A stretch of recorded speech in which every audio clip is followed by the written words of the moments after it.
It all starts on the day a terrible fire takes over the entire school. The man runs desperately toward the art room as the flames spread. If he is about to perish anyway, he prefers to take his last breaths in his favorite spot. He figures that will be his tragic end while looking at the painting glowing in the middle of the fire. But the story doesn't end there, and suddenly sunlight emerges through the treetops. Opening his eyes and shielding his face, he finally realizes where he has ended up. It has been a week since he has been living trapped inside the very painting he drew. At that moment, he catches himself worrying and wonders if the children managed to escape the fire safely. While walking with his basket, a rabbit with 3 eyes appears out of nowhere beside him. The little animal makes a cute sound, and the man admits he never imagined going through something like this in his life. He has learned that time passes in a totally unpredictable way inside that magical place.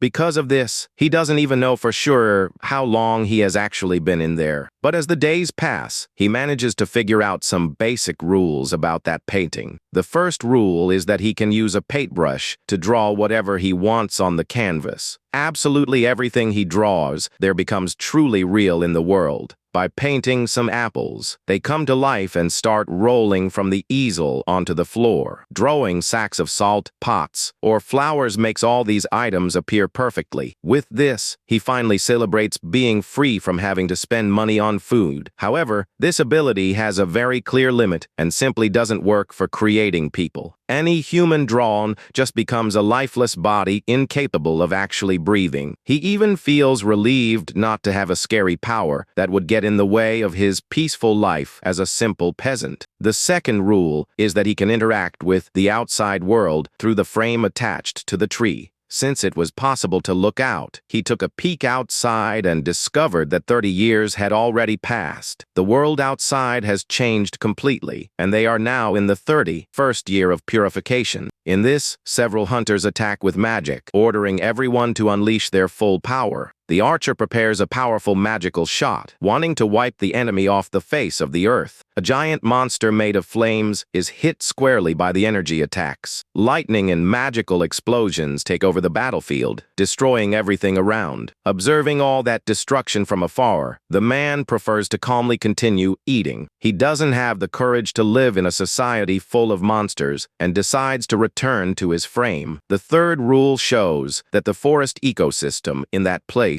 is totally different from normal. Even though he only drew a cabin and very little else, plants he never painted are born there. Luckily for him, all the creatures living inside the painting treat him very kindly. A little green bird even lands softly on his shoulder while he carries his things. In that moment, a horned squirrel pushes a little fruit up to his foot like a present. He realizes that, as the creator of that art, it is natural for the animals to adore him. Upon picking up the fruit, a fourth rule appears, accompanied by a blue status window. He gets startled by the floating screen and wishes these warnings wouldn't pop up out of nowhere. This window is a typical phenomenon of the awakened ones who appeared on Earth, called hunters. Finding it all similar to a game, he thinks it's fascinating to have become one of these awakened ones. For him, living in that painting is like playing a relaxing game focused on gathering items and cooking. Looking at the alchemy option, he thinks about trying to make medicine with what he harvested today. Determined to enjoy his life without a job, he clicks the yes button to test the system.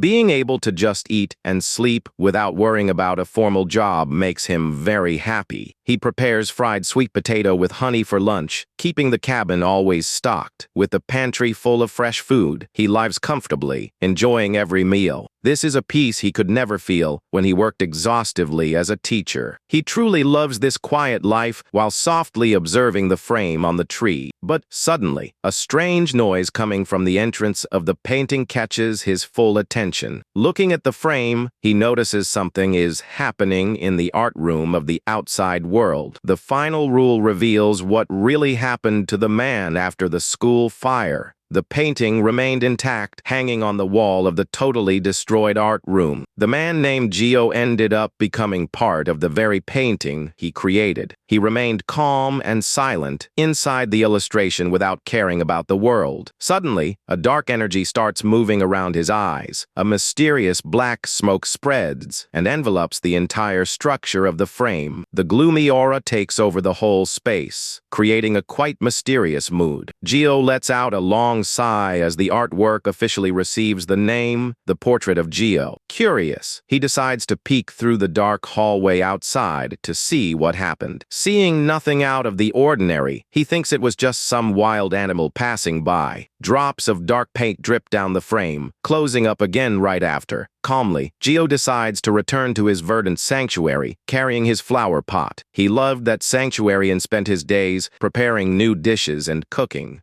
Eating delicious dishes like pasta became his favorite routine inside the canvas. He liked it so much that he didn't even mind, never leaving the painting again. Meanwhile, two men enter the ruins and are surprised to find the painting intact. One of them notices the excellent condition of the piece and decides to use an ability to analyze it. He discovers the name of the painting and praises the usefulness of his colleague's appraisal skill. They realize the item came from a dungeon, as it is the only thing intact in that school. Certain that it is a rare artifact, they already think about how much it is worth. They cover the painting quickly, knowing collectors would pay a fortune for it. The greedy man already imagines himself getting completely rich by selling the artwork. While Gio sleeps peacefully, the painting is tied with ropes and carried away. The landscape Gio saw through the frame began to change as the painting was transported. The entrance of the painting changed on its own and started showing a large auditorium full of people. Gio's portrait was placed prominently on stage under the spotlights of an auction. Influential and wealthy people observed the valuable artwork directly from the private boxes. Several bids are made until the painting is won for a collector's gallery. The buyer goes down in a secret elevator protected by chains and magic circles. The man in the white coat walks down the hallway of his gallery carrying the portrait. The place is packed with rare cursed artifacts and extremely valuable magical items.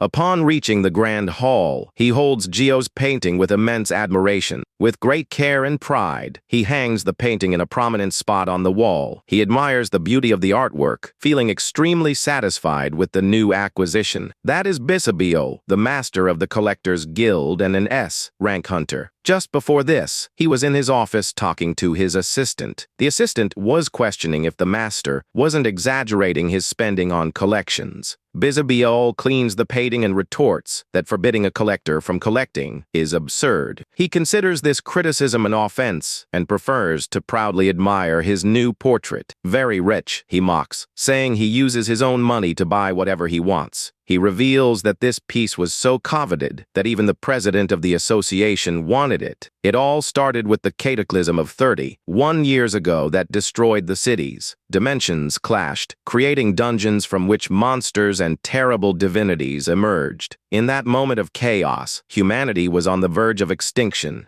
It was then that the person who created the system and saved everyone from destruction appeared. This legendary person is Dan Hera, the current president of the Hunters Association. Even without any interest in collecting, she offered 200 billion won for the painting. The assistant is perplexed to learn of the president's huge interest in that piece. Bisabio confesses that not even his appraisal skill could read the painting's data. Impressed by the true value of the artwork, the assistant bows and apologizes. Bisabio openly admits that not even he knows what that portrait really is. The assistant is completely in shock, unable to believe what he just heard. He remembers that his boss became an S-rank hunter just by using his appraisal skill. Besides that, he leads one of the 3 largest guilds in the country and still cannot evaluate the painting. Worried, the assistant wonders what will happen to the world if an item like this appears. Bisabio tries to change the subject, joking that compliments won't make him give out any bonuses. With a gloomy look, he states that this artwork is more dangerous than anything else, and because it is such a mysterious and dangerous object, he wanted to buy it even more. Touching the painting, he finds himself curious, wondering who the person portrayed there might be. He acknowledges that if this was made by human hands, the artist's talent is unbelievable. The painting looks so alive that it gives the impression a real human being is trapped inside. Bisabiol decides to activate his appraisal skill again, focusing his gaze on the painting. But all he can see inside the artwork is a deep, endless darkness. This absolute darkness is accompanied by two yellowish eyes glowing in the shadows.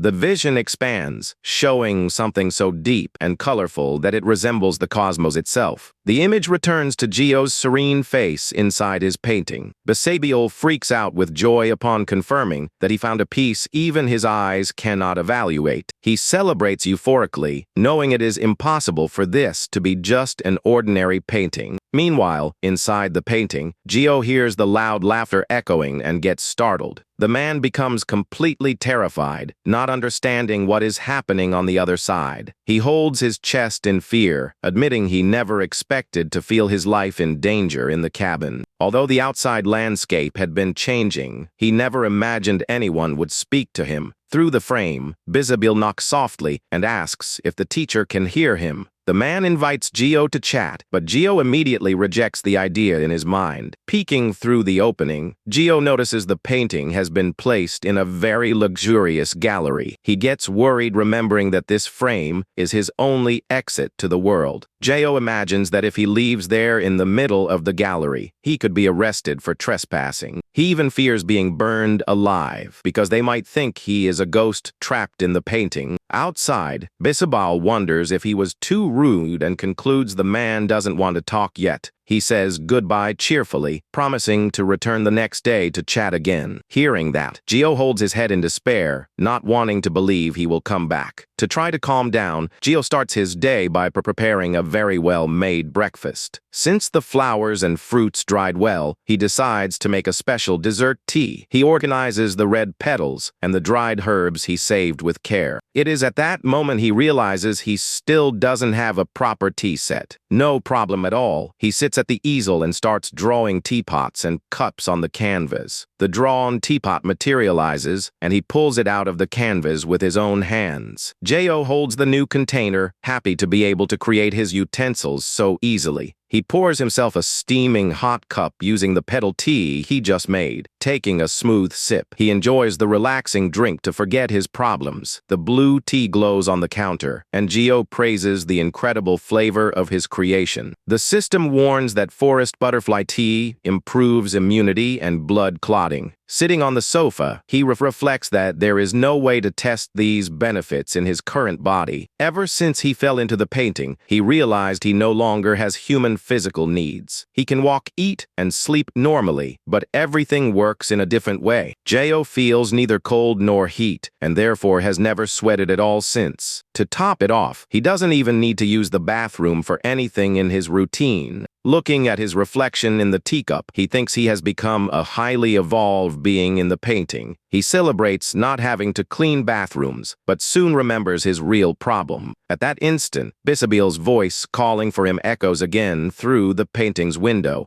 Gio lets out a heavy sigh, annoyed by the persistence of the man on the other side. It had been 11 days since Bisabiol tried to strike up a conversation without receiving any response. The collector asks if he doesn't feel lonely, but Gio prefers his calm life. The system shows that Bisabiol is safe, and Gio even appreciates that he is kind. Bisabiol complains that Gio only knows how to blink and admits he is eager for dialogue. He goes to the absurd length of bringing a tied-up person, offering them as a sacrifice. The collector explains that the most common sacrifices are sinful or perfect humans. He insists for Gio to ask what kind of sinner or contract he prefers to make. Seeing that macabre scene, Gio feels an absurd pressure on his back. Bisabiol even tries speaking in 27 different languages to get a response. Gio tries to drink his tea calmly, but feels like he is going to choke from so much stress. He discovers through the staff that Bisabiol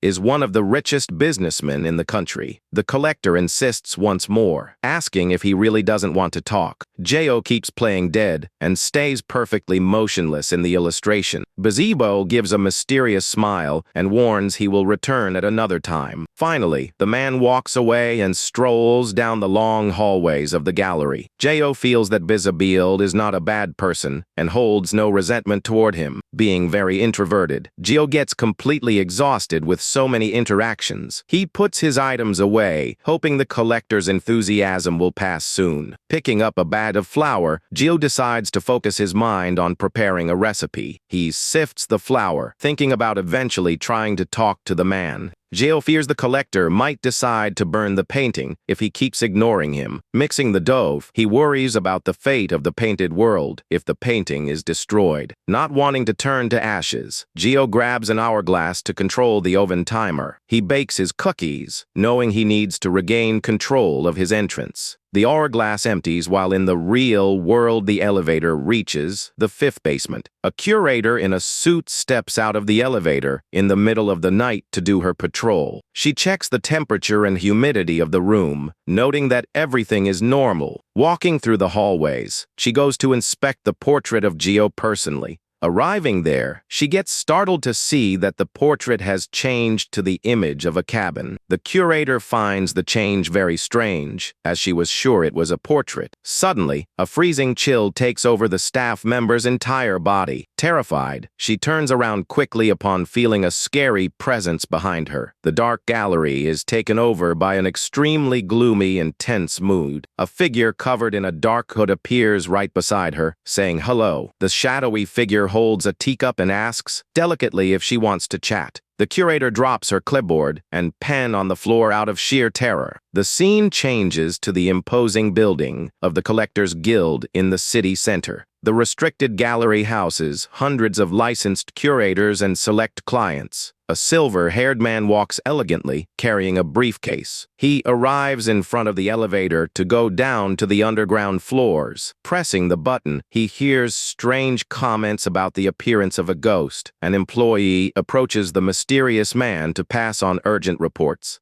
The employee hands him a coffee and reveals that 17 incidents occurred in the gallery. Basavio was always collecting any art monster without caring about the dangers. Most of the ghost confusions were caused by these kept monsters. The man finds it strange that the curators have made so many complaints in a row. The employee says they covered up the rumors, but fears losing control of the situation. Drinking his coffee, the silver-haired man realizes he will have a lot of extra work ahead. Holding the hot cup, he admits he is already quite used to this.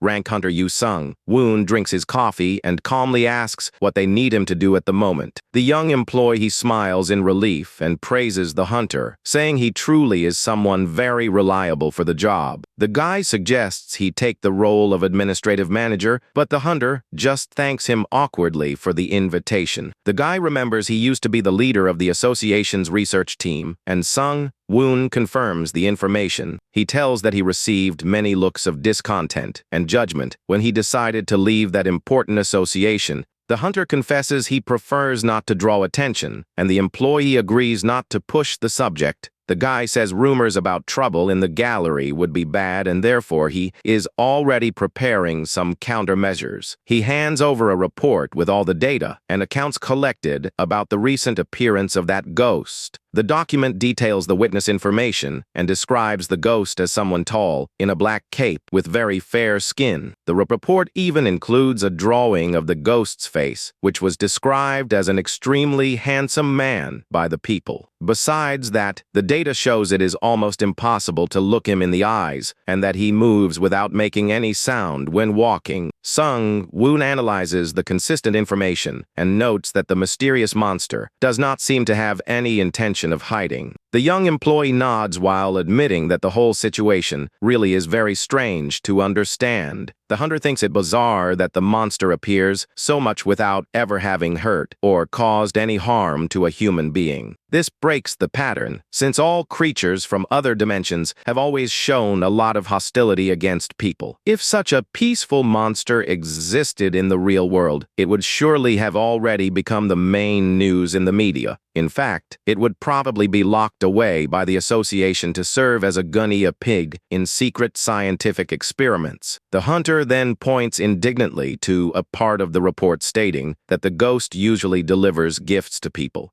The guy explains that upon meeting the ghost, it asks to talk as if it were a perfectly ordinary human being. He says the monster perhaps truly believes it is human and always introduces itself friendly by saying its name. Even under heavy pressure and unable to look it in the eyes, the mysterious being continues the conversation normally. It only talks about simple, everyday matters without asking intrusive questions and respecting people's silence. And the most unbelievable thing is the type of reward it delivers right after finishing a conversation with someone. Upon reading that part of the report about the received gift, the hunter is totally shocked with surprise. The employee squints hard, showing that the revelation of that is something really very hard to believe. The photos show that the monster's mysterious gifts are common sweets, like chocolate cookies and colorful lollipops. The hunter asks if they analyzed the sweets, and the guy says the guild master acted fast with this investigation. He tells that they used prisoners to test the food, and Sung Woon quickly deduces they borrowed the prisoners again. Worried about the test result, the hunter soon asks if the foods contained any kind of dangerous poison. The guy even gets a bit awkward and reveals that actually the result showed the sweets worked like medicine. Upon hearing that the treats acted as healing medicine, the hunter widens his eyes in surprise. The sweets brought perfect healing effects, and the research team still doesn't understand how simple foods have this power. The hunter sighs tensely and realizes that the more he hears about that being, the more problematic it seems to deal with. The monster manages to read people's physical state and create perfect healing items while hiding very well from everyone. It is so stealthy that it managed to manifest even while passing through the extremely strict security that exists in the gallery. Based on all these incredible abilities, the hunter concludes that this being certainly possesses a quite high rank. He says he would prefer the monster to cause destruction, as it would be much easier to deal with than handling this friendliness. The truth is that the good will shown by beings coming from dungeons tends to be something extremely terrifying for them. This refers to a striking event that occurred 11 years ago when representatives from various countries tried to make contact. The envoys sent to interact with one of those civilizations ended up returning with bizarre deformities. That civilization found the human body inefficient and decided to modify them out of pure kindness, creating three-eyed monsters. Because of such tragedies, humanity learned that monsters are monsters and must always be treated as mortal enemies. Sung Woon stands up determined and announces he will personally handle that case since he is a very experienced professional in this. The guy thanks him very much for the help, and the hunter replies it is just his duty to deal with these incidents in the guild. When the hunter was already leaving, the employee remembers a very important detail he needed to tell him. The guy says the crucial information is about the exact date when the ghost's appearances started happening in there. He tells that it all started on the day the guild master hung the painting of Geozia's portrait on the 5th basement. The hunter turns pale with shock, and the elevator door closes, preventing him from asking more questions about the painting. He remembers when his master laughed very loudly and asked insistently for him to take on new jobs in the guild. The freeloading man always brought new mysterious artifacts and threw the responsibility of investigating everything on his shoulders. The hunter remembers with anger the freeloading boss handing over another valuable object and demanding he handle the investigation. In that memory, the man raised his wine glass and announced that the new job would be to investigate the mysterious portrait. In the present, the young assistant just puts his hands together with a look of deep pity for his colleague's complicated situation. The elevator door closes completely, leaving the hunter alone with his tense thoughts about that mission. He goes down to the 5th basement and prepares to start his search for the ghost wandering the art gallery. He firmly holds a lollipop and realizes that investigation is far from being just an ordinary job. He puts the candy in his mouth and bites it angrily, knowing he will have to work overtime to solve this bizarre mystery. The hunter walks imposingly through the dark hallways of the gallery, keeping his eyes wide open for any sign. Looking at his cell phone screen, he checks that it is already past 4 in the morning, the time the ghost usually acts. Suddenly, the hunter stops in the middle of the hallway upon noticing suspicious movement and realizes he has found the target. He observes the black, capped, barefoot being from afar and confirms the appearance matches the report's description. Hidden behind a vase, he notices the creature truly only appears at this time with the gallery almost empty. The hunter reflects on whether the monster is ashamed of being seen or if it just needs to follow strict rules to manifest. He activates his skill window, wondering if the creature is shy or just acting with extreme intelligence. Since its appearance cycle is very irregular, the hunter feels very lucky to find it so quickly. He activates a sound amplification skill to the maximum to try to hear the footsteps of the one rumored to be totally silent. The hunter realizes the other employees didn't have auditory skills to be able to hear the ghost's footsteps. With the amplified sound, he manages to capture a very soft noise that sounds like the rustling of touching grass leaves. That light sound is very strange coming from a creature that is actually almost 1 meter and 90 centimeters tall. Suddenly, the hunter pays attention to a strange detail while closely observing the creature's mysterious actions. He notices the black, capped ghost is standing still, admiring the large and valuable artworks displayed in the hall. The hunter finds it impressive that it doesn't touch any of the dangerous items on the floor and just looks in silence. Sung-woon wonders if the ghost has a real interest in art or if it's just trying to pass the time in there. Strong tension takes over him at the thought of the monster looking for a magical item to use. At that exact moment, the creature turns slowly in his direction and reveals a bit of its face from under that dark hood. The hunter paralyzes completely in surprise upon realizing he was spotted by the creature in the middle of that dark hallway. The system issues an alert warning that their eyes just crossed directly in the middle of that darkness.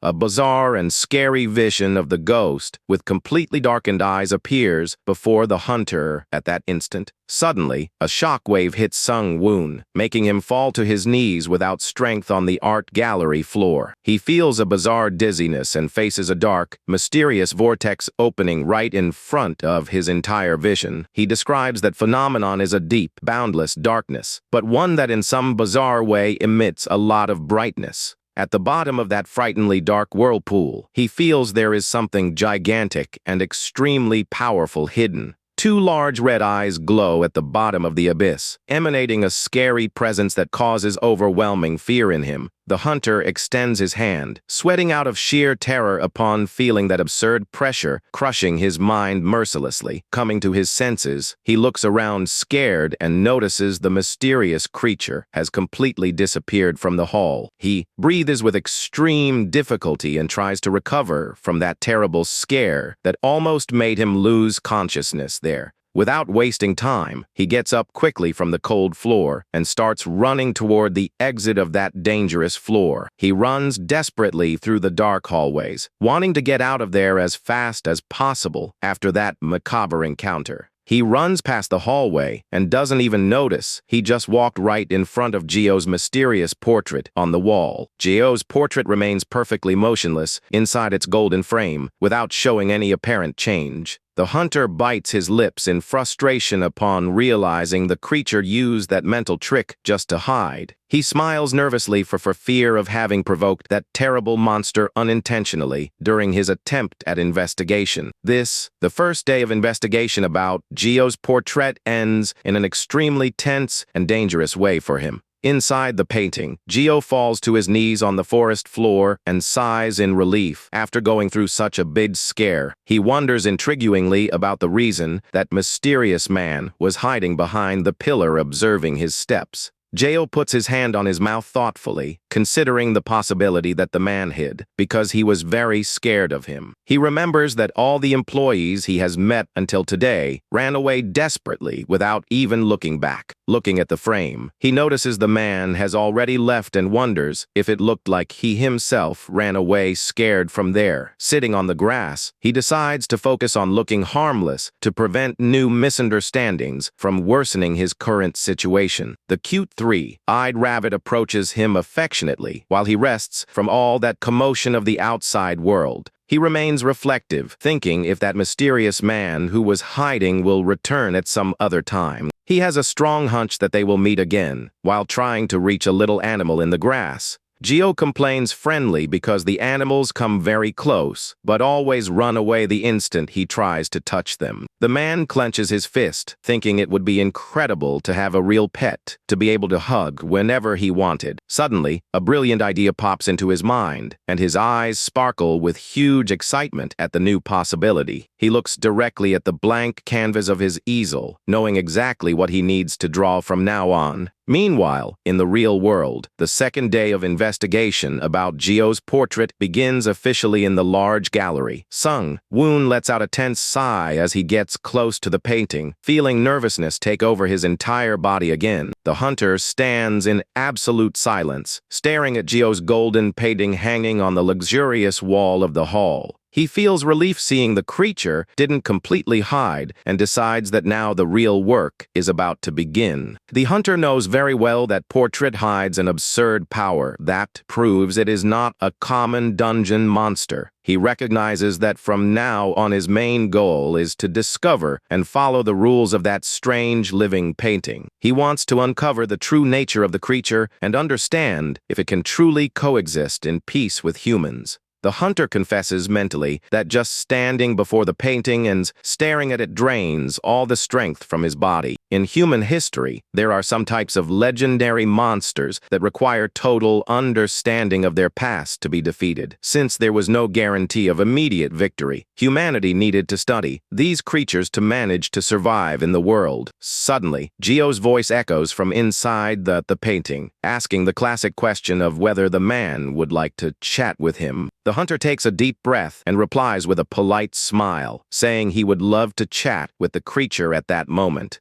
This friendly approach was one of the most efficient survival techniques used by hunters against intelligent monsters. On the other side, Gio is deeply touched by the man's polite response and starts considering him someone very kind. He puts his hands together emotionally and remembers that the two of them got a scare on their first meeting, but now everything is different. He praises the hunter for staying so firm and showing no expression of fear in front of a talking painting. Sung-woon apologizes for the scare from the previous day, and Gio is impressed by such politeness coming from that guy. Gio thinks that in a world full of gigantic monsters the size of buildings, a talking painting must be something quite common. Gio replies that he doesn't need to apologize for that, and the hunter soon thanks him for the huge consideration shown. Next, the creature asks the crucial question of its entire routine and wishes to know the guy's real name. The hunter realizes the questioning pattern has begun, but knows that revealing his real name to a monster is very dangerous. He remembers that names are the most important elements in magical contracts capable of binding and sealing human souls. Even knowing the risk of being forced to make a bizarre contract, he deduces the creature won't do anything bad to him. Determined to trust his intuition, the hunter finally reveals his name, clearly stating his name as Yu Sung-woon. Gio repeats the hunter's name and comments insightfully that he seems to have many questions he wants to ask in the conversation. The hunter gives a slight smile and confirms he truly wants to know more about the person who made eye contact with him yesterday. He gets straight to the main point and asks directly to the portrait if it was him who appeared in the gallery hallway. Gio confirms without any hesitation that it was him, and the hunter is surprised by how easily the monster answered that. Then the hunter asks if he can leave the painting alone, and Gio calmly replies yes, he can leave. The creature maintains a calm and sincere expression while waiting for the next questions from the experienced A-rank hunter. Jo notices the guy's nervousness and comments on it, making the hunter question if he was being too obvious. Sung-woon admits he is surprised by a non-human entity revealing its information so easily and without hesitation. Jo says simply that he had no reason to hide anything and reveals he answered just because the guy asked. The hunter is intrigued by the answer and questions what would happen if he were asking questions with bad intentions. The hunter realizes that excuse would be a lie, since his true intention was just to understand the creature's power. Jo explains he spoke to him just for finding Sung-woon a very polite person and asks if the answer was enough. Sung-woon swallows hard upon realizing the creature possesses an incredible ability capable of distinguishing good and evil in people. He wonders with a lot of fear what would happen if the painting encountered someone it judged to be a truly bad person. The creature on the wall continues observing the guy calmly and asks if he has any more doubts to clear up there. The hunter quickly recovers from his thoughts and confirms he still has a crucial question about the rumors. He asks directly if the ghost handing out delicious gifts around the gallery lately was really him. Jo takes a little while to answer that specific question, and the hunter notices the sudden hesitation coming from the creature in the painting. He wonders tensely if the creature didn't like being called a ghost, or if there is some other reason behind the silence. Worried about ruining the good relationship, the hunter brings his hand close to the golden frame and offers a sincere apology in case he offended him.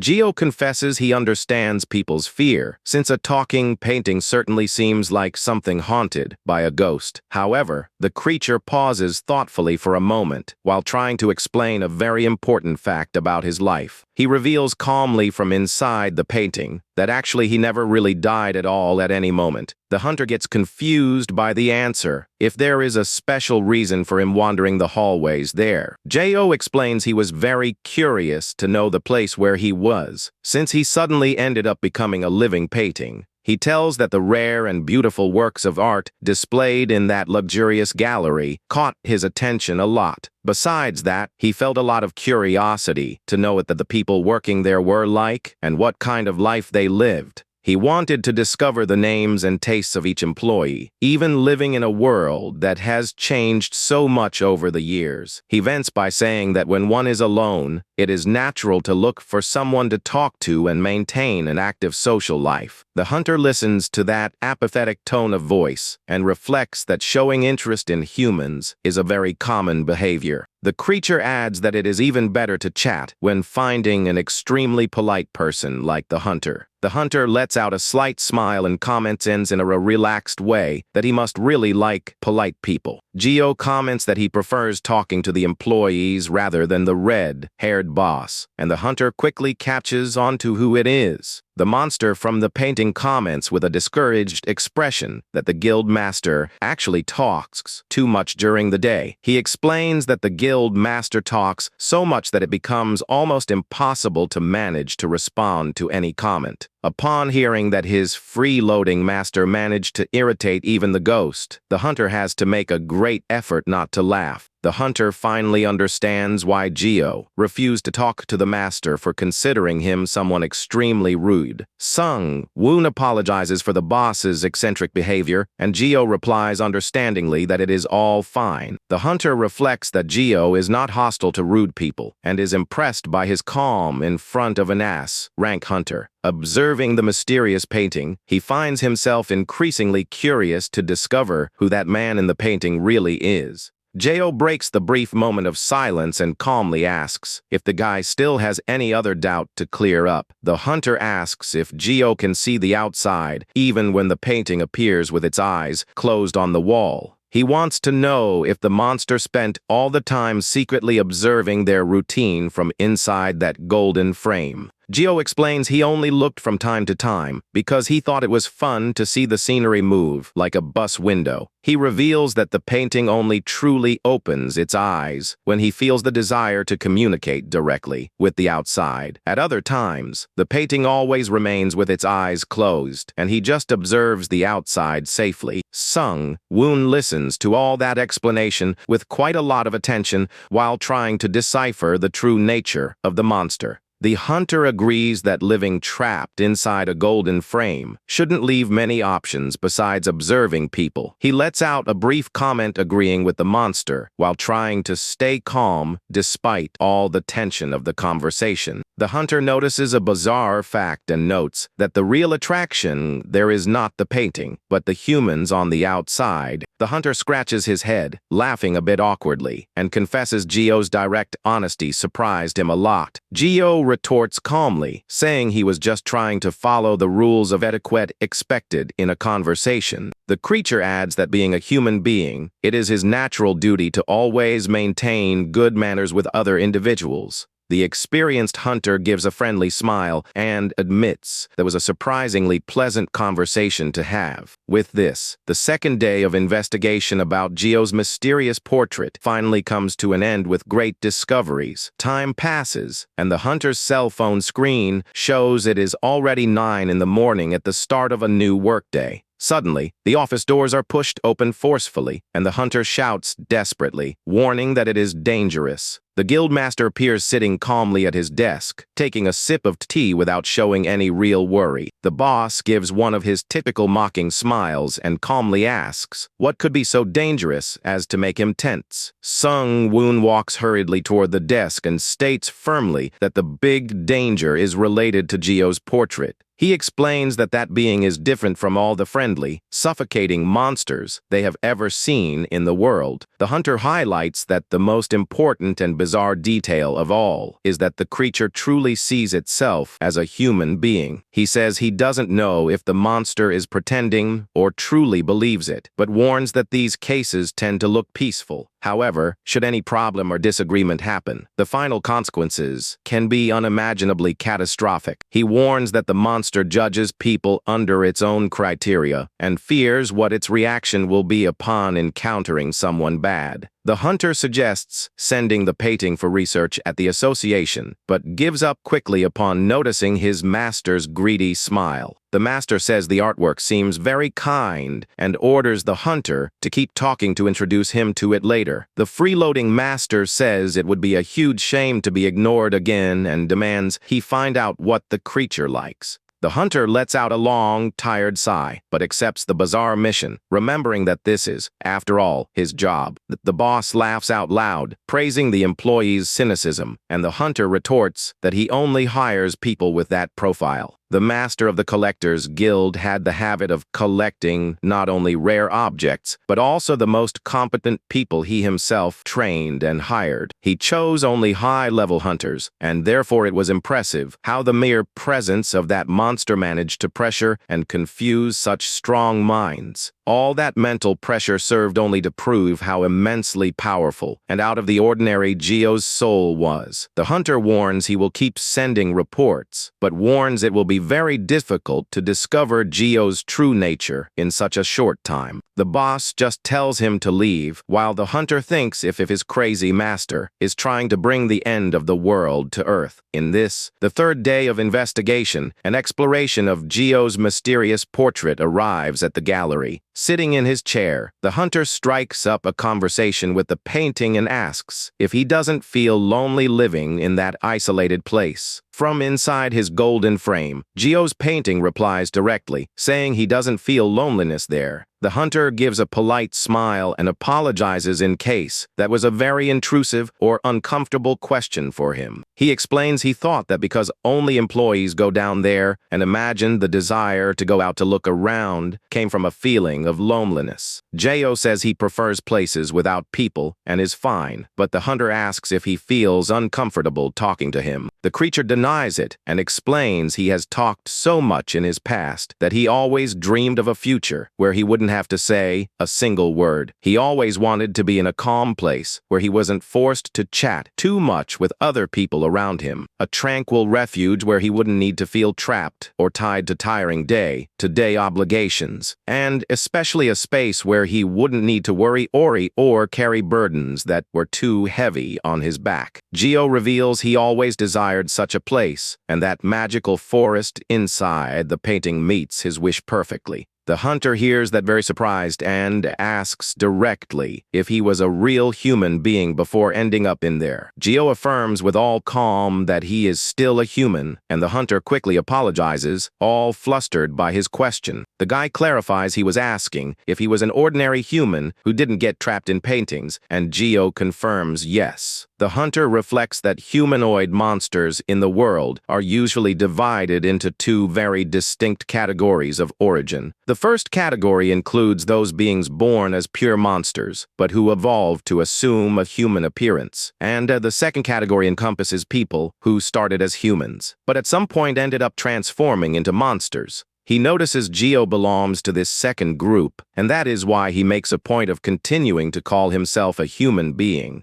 This makes him even more intrigued, since monsters that remember their human lives are usually totally consumed by hatred and pain. But Geo seems to be in an unbelievably deep harmony and peace of mind there in his golden portrait. However, the hunter feels it is not a common or pleasant peace, but a sad silence that resembles a funeral's farewell. His gaze transmits such an empty sensation that it makes the hunter think Jing Yo looks like the very representation of death. To break the mood, the hunter asks if he doesn't get bored there, and Geo admits sometimes yes, making the guy ask what he does. Geo replies that he usually makes a meal, and the hunter almost falls backward in surprise, wondering if a painting can eat food. Geo repeats he really likes to eat, leaving the hunter even more confused about how a work of art can do something like that. The hunter hopes the food ingredients aren't human, since Geo's apathetic face doesn't look at all like someone who likes to eat. He gathers courage and asks in a very polite way how exactly he manages to feed himself while trapped inside that painting dimension. Geo tells that he himself usually cooks what he wants to eat just by thinking about the recipe he wishes to taste at that moment. He then gathers all the necessary ingredients and starts preparing everything with a lot of care and dedication. He uses his own household utensils to cook everything and finally finish assembling his delicious dish. Geo concludes by saying he is just an ordinary human and finds it funny that he is asking such a strange question about his routine. The hunter remains silent, thinking if Geo doesn't realize that explaining the food creation process this way makes him look even less human. Suddenly, Geo seems to understand something important and lets out a sound of agreement from inside his verdant refuge. He remembers the rules of the portrait and that the first one guarantees absolutely everything he draws there becomes real. Geo notices Sung Woon's interest in the frame's rules and wonders if the hunter is curious about his creation abilities. He says he understands and reveals he was also starting to wonder how far his abilities inside that portrait could go. He looks at the canvas on his easel with the sketch of a drawing and decides it would be good to do a small power test. Geo thinks he can ask the hunter for help to do a test and discover new ways to have fun even while trapped in the painting. The hunter curiously asks how that works, and Geo replies he will need a little outside help to carry out the experiment. The monster stares at the guy and says he can also help him find a little fun and entertainment there in the art gallery. The hunter feels a chill down his spine and thinks of human blood sacrifices and dangerous contracts while asking what kind of fun that would be. Geo simply asks the hunter to use a paintbrush and draw a small apple over the canvas of his golden portrait. The hunter gets confused and asks if he is really supposed to draw over the artwork, and Geo confirms, saying it's not something that hard to do. The hunter holds the paintbrush with hesitation, knowing that ruining such a perfect work of art is not something he would really like to do. Geo notices the object and asks in surprise if the hunter always walks around carrying real art supplies around in his briefcase. The hunter explains he tries to carry all kinds of useful items with him to always be well prepared against the bizarre things happening in that art gallery. He says it is in his own interest to be ready to deal with any bizarre situation or unforeseen danger that might arise during his shift. He wonders to himself what would have happened to him at that exact moment if he hadn't brought his art supplies inside his briefcase. The hunter finishes his drawing over Geo's illustration, leaving a red apple of quite simple appearance and childishly scribbled on the canvas. He gives an awkward smile and admits without grace that his scribbled red apple drawing really didn't look pretty to look at. But suddenly, Geo's hand materializes, coming directly from inside the painting to grab the drawn apple, and politely thanks him for the gift. The hunter widens his eyes and lets out a sound of extreme confusion upon seeing that unbelievable scene happening right before his face.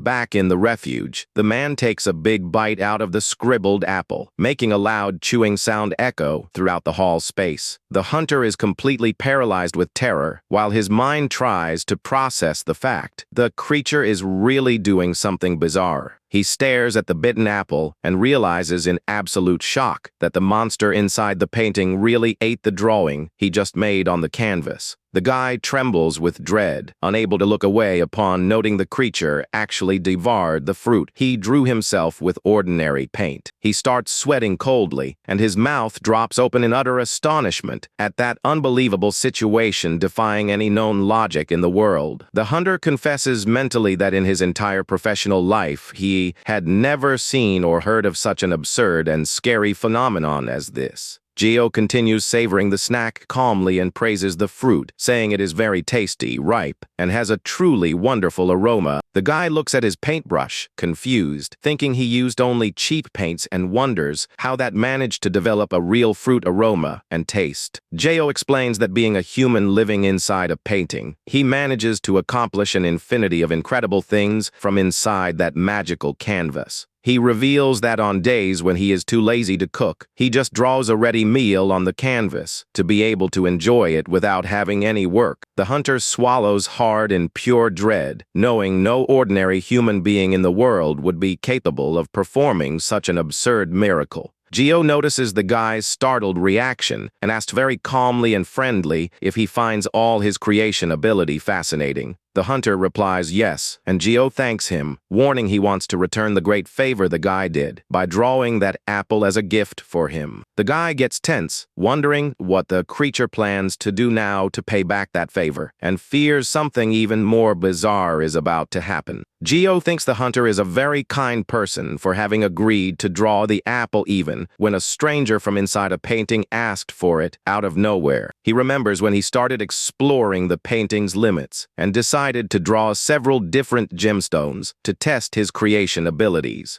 He ground these valuable stones to create a very bright special paint and started using it in his brush strokes on his easel canvas. The result was incredible, since the bright paint itself and the painting seemed to gain a life of their own, as if they were a truly living creature. The magical texture glowed with intense colors and brought a pure, pulsating energy never seen in any other ordinary art on Earth. He felt nothing was impossible inside that portrait and wanted to test what would happen if he mixed his world with the reality outside the frame. He observes the hunter's image with fresh red apple paint covering his face on the painting and prepares to start his magical experiment. The dark-haired man analyzes the result of that interaction with the outside reality and confirms his suspicions about the painting's rules. He notes his magic has some restrictions, and the system warns he has a 7-day limit to manage to pay back the favor to the hunter. The system's blue panel emits a high-pitched completion sound and starts processing the creation of a special physical reward for the hunter on the other side. Suddenly, an extremely bright and gleaming red crystal starts sliding out directly from inside the golden frame on the gallery wall. The hunter picks up the glowing object with both hands and, completely hypnotized by the strong magical energy and heat emanating from that mysterious jewel. From inside the portrait, Geo warns calmly that that valuable crystal is his payment for the great favor the guy did by drawing for him. The guy stares at the gemstone with absolute incredulity upon realizing it possesses a crystal structure that never existed anywhere else in the world. He wonders intriguingly what kind of jewel that could be, while the strong red and orange light of the crystal reflects intensely in his blue eyes.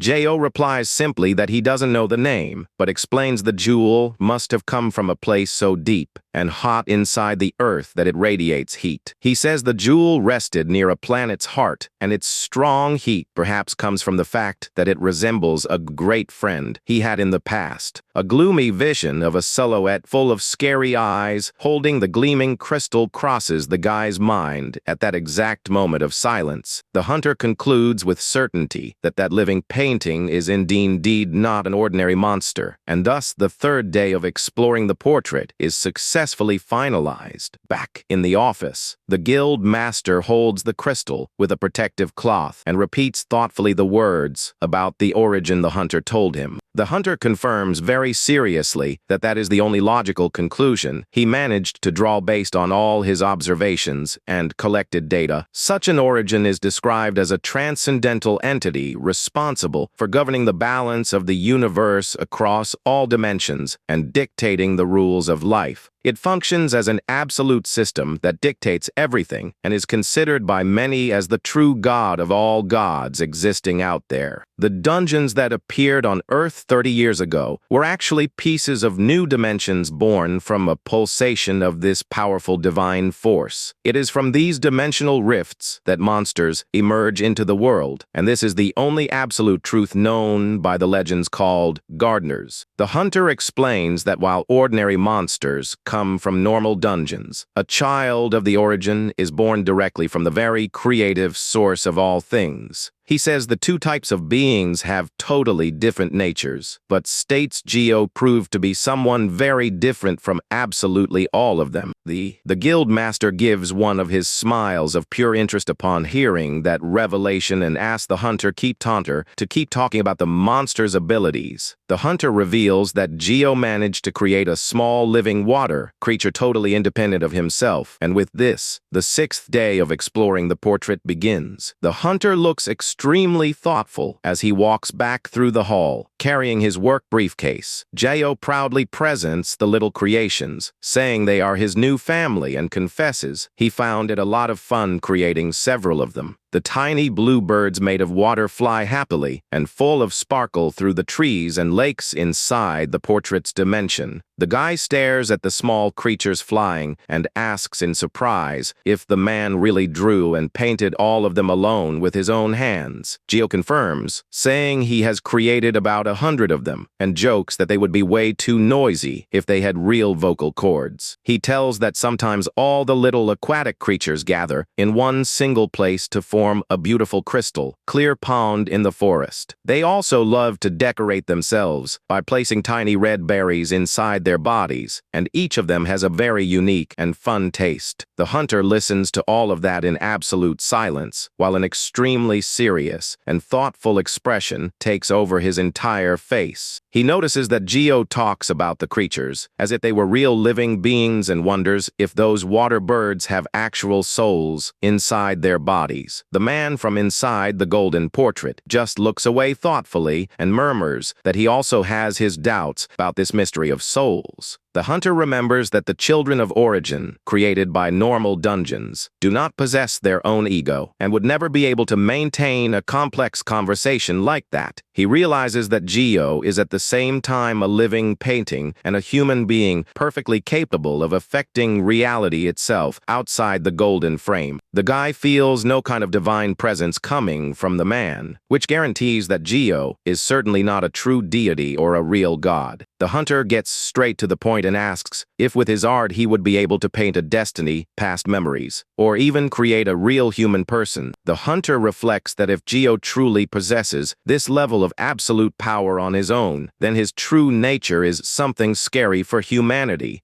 Geo replies calmly that this might be possible to accomplish, but warns firmly that he has no desire whatsoever to test something like that. He explains that the idea of trying to create a real human being makes him uncomfortable because it is an extraordinary and overly complex task for him. He smiles slightly and confesses in a very humble way that he doesn't consider himself someone that incredible or extraordinary after all. He asks sincerely for the guy not to see him as someone superior or out of the ordinary and emphasizes would be much better if the two of them avoided thinking about it. The hunter stands in absolute silence, assimilating those humble words from the mysterious man who lives hidden inside that golden frame. The guy finally nods and replies very politely that he will keep that request stored in his mind from now on. Back in the office, the hunter asks directly if his boss truly has no intention of handing the portrait over to the association. The guild master replies with a mysterious smile, saying that for now the only thing he can understand is the story contained in the painting. He confesses he doesn't know what abilities Geo possesses, what the true size of his soul is, or what role he plays in the midst of all divine origin. The hunter insists, saying that if Geo is someone who can change the world's destiny, the association would be the best place to analyze him with total security. The red-haired boss gives a side smile and calls the guy by his official title of curator to try to cut off that line of reasoning. He approaches the files, asks rhetorically if the guy by any chance has already forgotten the request he made when he hired him for the guild. The collector shouts dramatically, announcing that he doesn't want weapons of war to fight, and emphasizes that his true desire is to have a work of art. He points his finger imposingly and states that this love for art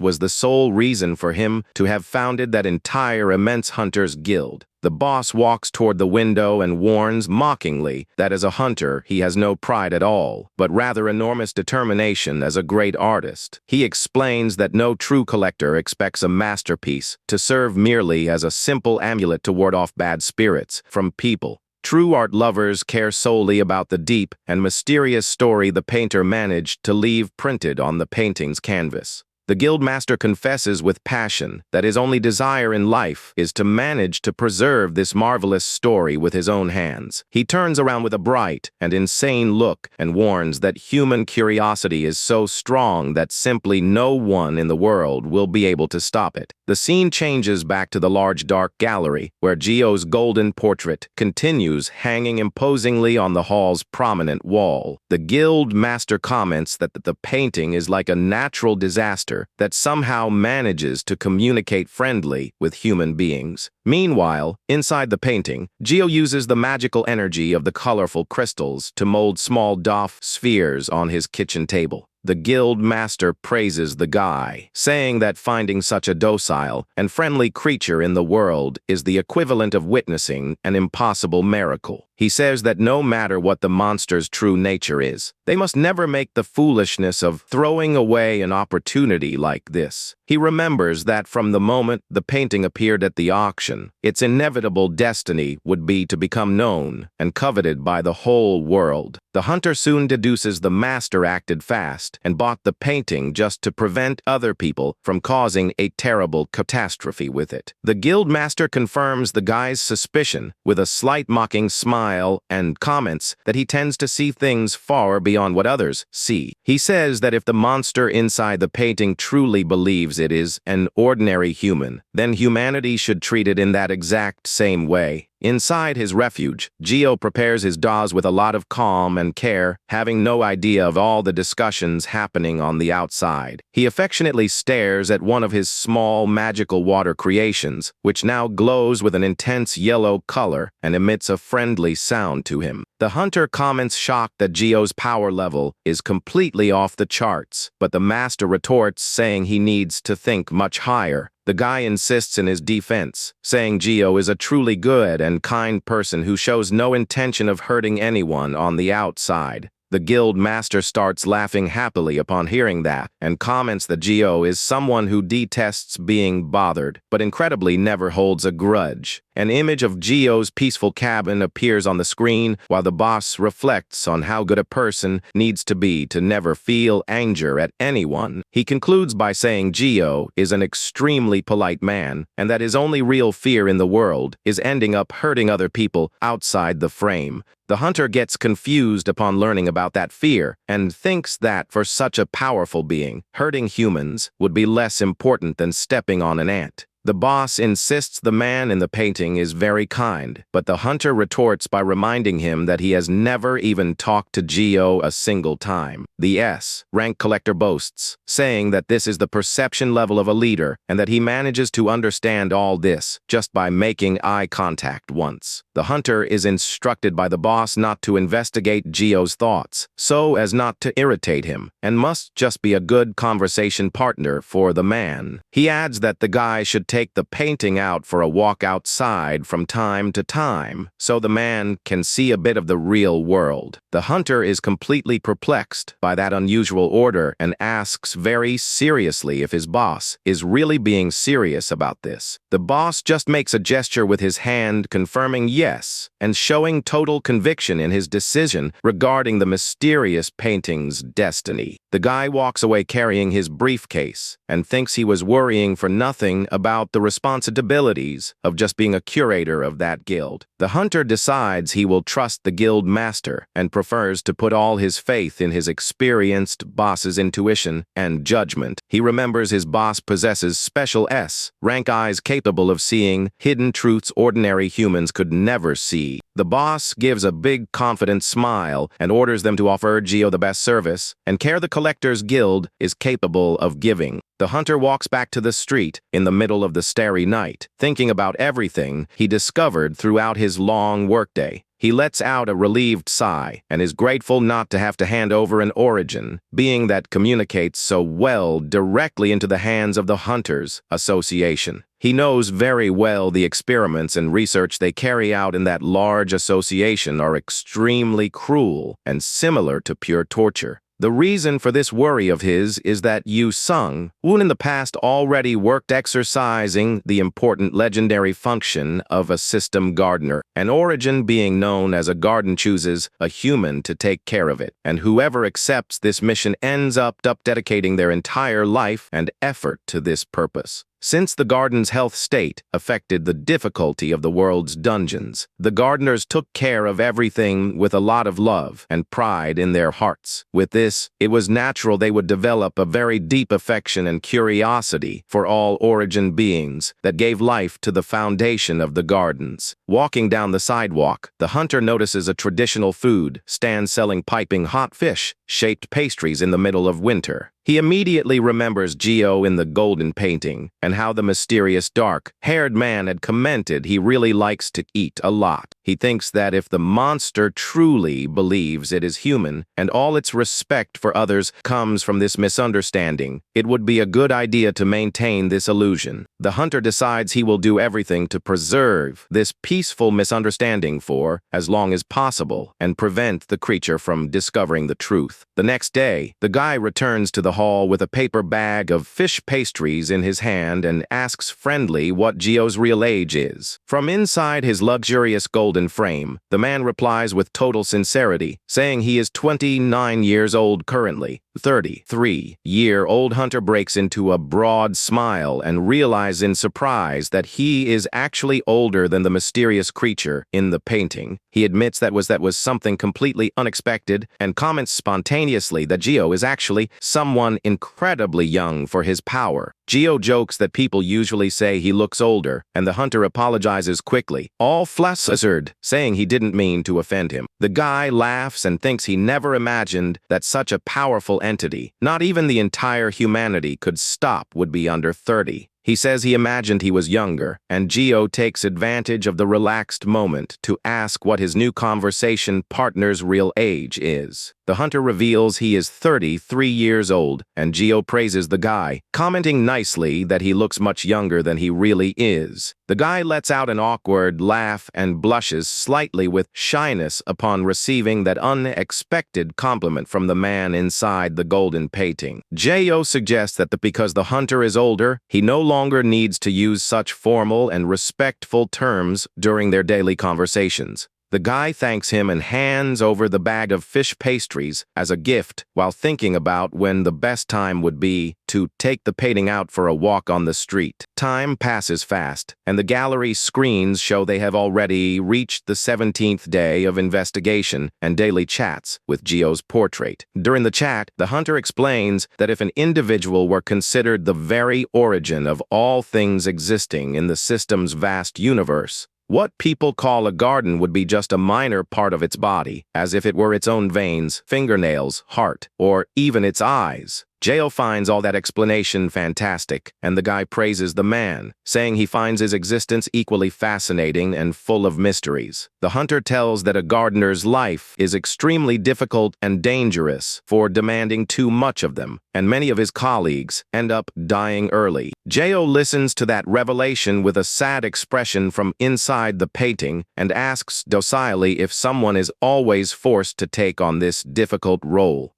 The guy explains it is not a free will choice and tells that even working as a curator there in the guild, he still maintains his gardener title. He rummages through his pockets and hands over a small cloth pouch with the seeds Gio had asked for the day before, receiving a polite thank you. The hunter breaks into a wry smile, thinking that was the first time he saw just a hand coming out of the painting to grab something from him. Gio stares at the seeds in his verdant refuge and asks with a very docile and worried look if that whole gardener life isn't too difficult. The guy walks backward and replies very sincerely that it is a bit tiring, yes, but guarantees it is something perfectly manageable. He explains that whenever he closes his eyes, he can see a gigantic mountain chain covered in white snow and huge blue glaciers. He says the beauty of that frozen place is so magnificent it can enchant anyone, and admits having a garden all to oneself is something marvelous. The dark-haired man listens to all that poetic description and stares at his own frame on the tree with a very focused and thoughtful look. Gio replies softly that he can understand perfectly this feeling of pride and love for the sanctuary one takes care of with affection. He gently strokes one of his small yellow water creations, which makes a docile sound and states he feels exactly the same about his painting. The hunter turns around quickly with a broad smile on his face and asks excitedly if he really feels all this connection with his own green refuge. Sung Woon invites Gio for a walk outside and offers to show him the world. Gio is quite surprised by the unexpected invitation and thinks about the possibility of going on a sightseeing tour. The hunter knows very well that making a proposal to a primordial being is something that requires extreme caution. He reflects that they still don't know Gio's real nature or how his presence can affect reality. But since it's impossible to contain this power, the best thing to do is understand everything before something worse happens. Sung Woon insists, saying he can guide Gio since the man knows almost nothing about the outside world. Gio realizes maybe the time has come to return to society and decides to accept the guy's proposal. From inside his golden frame, the man asks where the best time would be to carry out this outing. The little yellow creature notices his creator is thoughtful and makes a curious sound to get his attention. Although he is taking care of the land, Gio remembers the people on the outside seemed very scared of his presence. He thinks his paintings coming true and his own bizarre appearance cause enormous discomfort in them. He recalls that the employees stared at him as if they were seeing something unknown in another resolution. The water bird makes a cute sound, and Gio calms it down, saying it wasn't a bad feeling to interact with them. Since he promised to go out with the hunter, he decides to find a way to solve this visual perception difference. He adjusts his straw hat thoughtfully, searching for a simple solution to this big problem. Gio admires the garden he created and remembers his grandmother's advice about the importance of working hard to eat. Grandma's cheerful image pops into his mind while the water creature makes another cute sound beside him. Gio tells the little water bird it already did its part just by being a very adorable creature. He finds the little animal's evolution amazing and decides the moment has finally arrived to give it a name. Walking through the garden, he asks if the creature liked the idea and feels relieved upon receiving a response.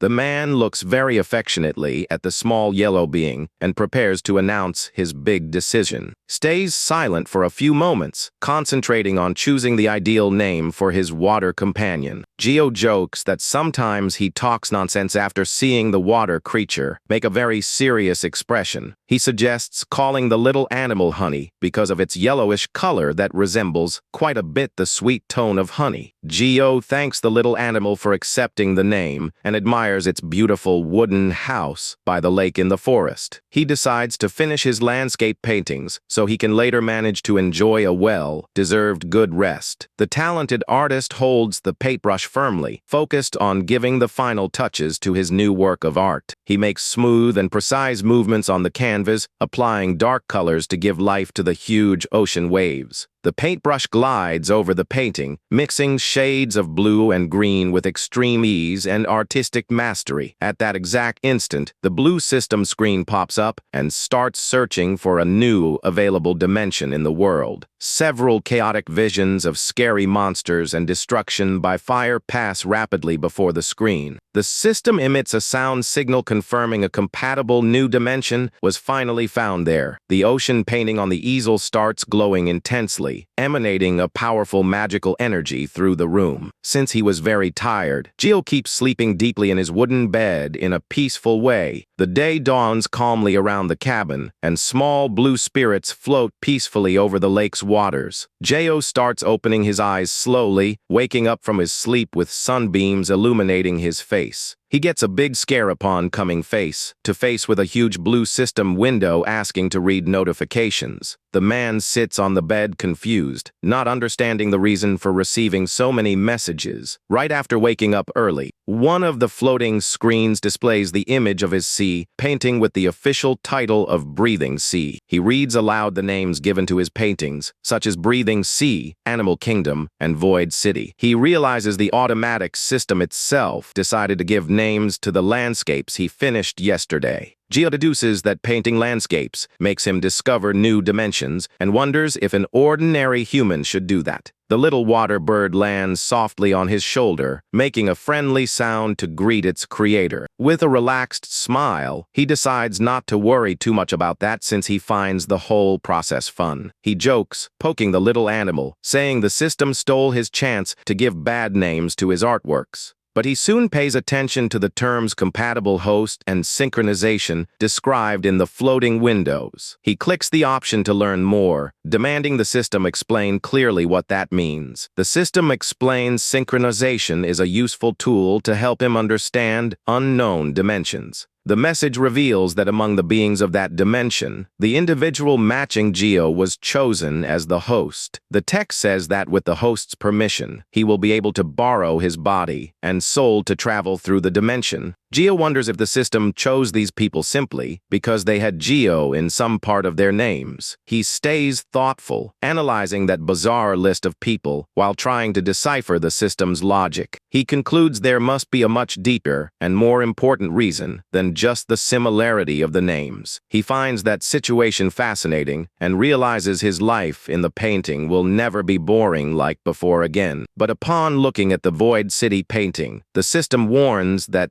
drawn dimension simply does not exist. Geo realizes shocked that his own art was able to create a totally new dimension in the universe from scratch. Feeling things are going to get much more exciting, he clicks the yes button to register his new creation. He tells Little Honey life is full of surprises, and they need to enjoy every second of this mystery. At that moment, a system warning pops up on the floating screen to explain how to solve the visual resolution problem. Geo smiles satisfied at the little animal, confident he is heading down the right path to solve this dilemma. The advice says that to fix the visual perception difference with humans, he must use the host's power. Determined to test the new function, he taps Giovanni's image to start the dimensional synchronization process. Suddenly, he is transported by an intense blue light and appears sitting in a room packed with potions and vials. Looking to the side, he complains about the sudden transport and notices Little Honey couldn't come along with him. The system confirms he is connected to Giovanni's mental space, inside the breathing sea dimension. He observes the shelves and surgical tools, noting that mental space looks like an old hospital. At that instant, a handsome man with long golden hair and white robes opens the door and enters the hall calmly.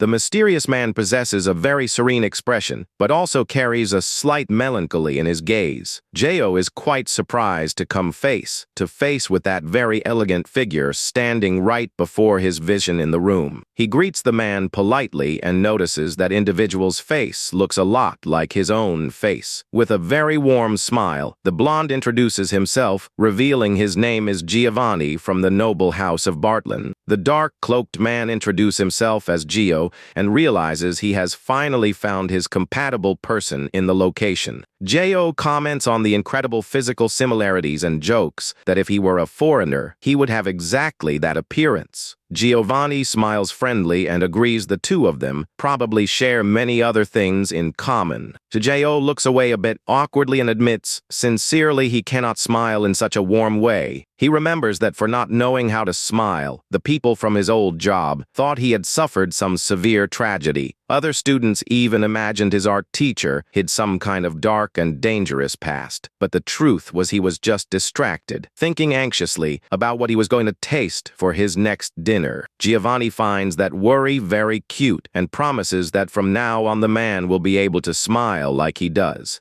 Gio stares at the guy intrigued and wonders if he could dude through that mysterious soul synchronization. He comments he thought the process would make the guy totally lose his body and soul to him. The blonde asks if he doesn't feel resentment or fear for having his life taken, just so another could explore his dimension. Giovanni replies with a calm smile and explains that is not a theft, because actually he has been dead for a while. He reveals his soul has already returned to the sun, but soon corrects himself, saying his physical body never got to be buried. This happened because his entire homeland and kingdom ended up being completely swallowed by the waters of the vast sea. Gio is quite shocked by the revelation, and Giovanni confirms with a sad smile that his home indeed met its end. Hearing about the destruction of that homeland leaves the black-cloaked man with a very serious and worried expression. Gio finds that story way too sad to be told out of nowhere, but Giovanni asks sincerely for him to listen to everything. The blonde explains their planet shrank like a game board and turned into a dungeon governed by strict rules. Gio remembers when the hunter explained about dungeons and how they appeared in the world after that big cataclysm. Giovanni tells he didn't know this concept, but understood the whole situation the instant he was called by Gio. The man floats upside down in the middle of that mental space, immersed in his thoughts about the fate of those people. Giovanni emphasizes that they are not truly the same person, but just two humans who share many things. He explains that by the work of a true miracle, the two of them possess an incredible number of similarities in their lives.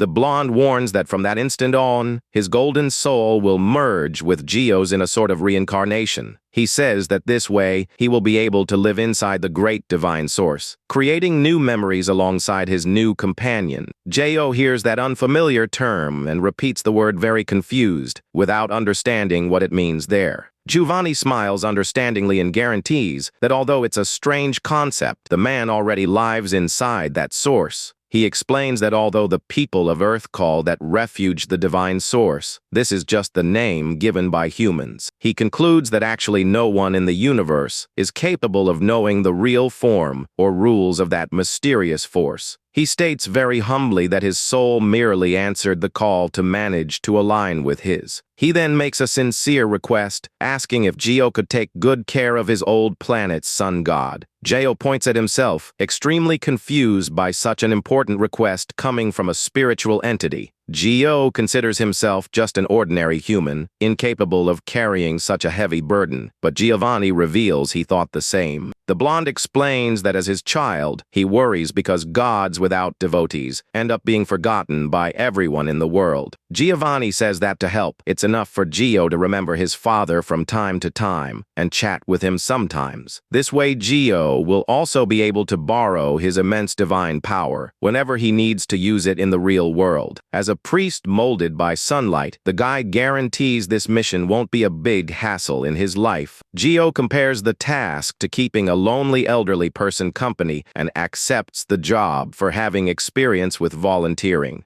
Gio asks if he wants anything else and says taking care of a god doesn't seem so intimidating anymore. He remembers that for someone who lived in the mountains of Gangwon, making elderly people smile was always something very simple. Giovanni stares at the light around him with deep gratitude for the care and kindness shown by the new friend. Suddenly, the blonde murmurs with a lot of sadness the name area, while the vision of a mermaid tail appears in the water. Gio repeats the curious name and asks who this mysterious person the blonde just mentioned in the room might be. Giovanni reveals Aria was his beloved student and makes a final dramatic appeal, asking Gio to put an end to her. A gloomy and silent image of his entire city submerged under the blue sea appears at that very instant. The next moment, the vision returns to Gio's peaceful, sunny cabin inside the painting's green dimension. Little Honey is resting quietly, waiting for its creator's return from that quick mental trip.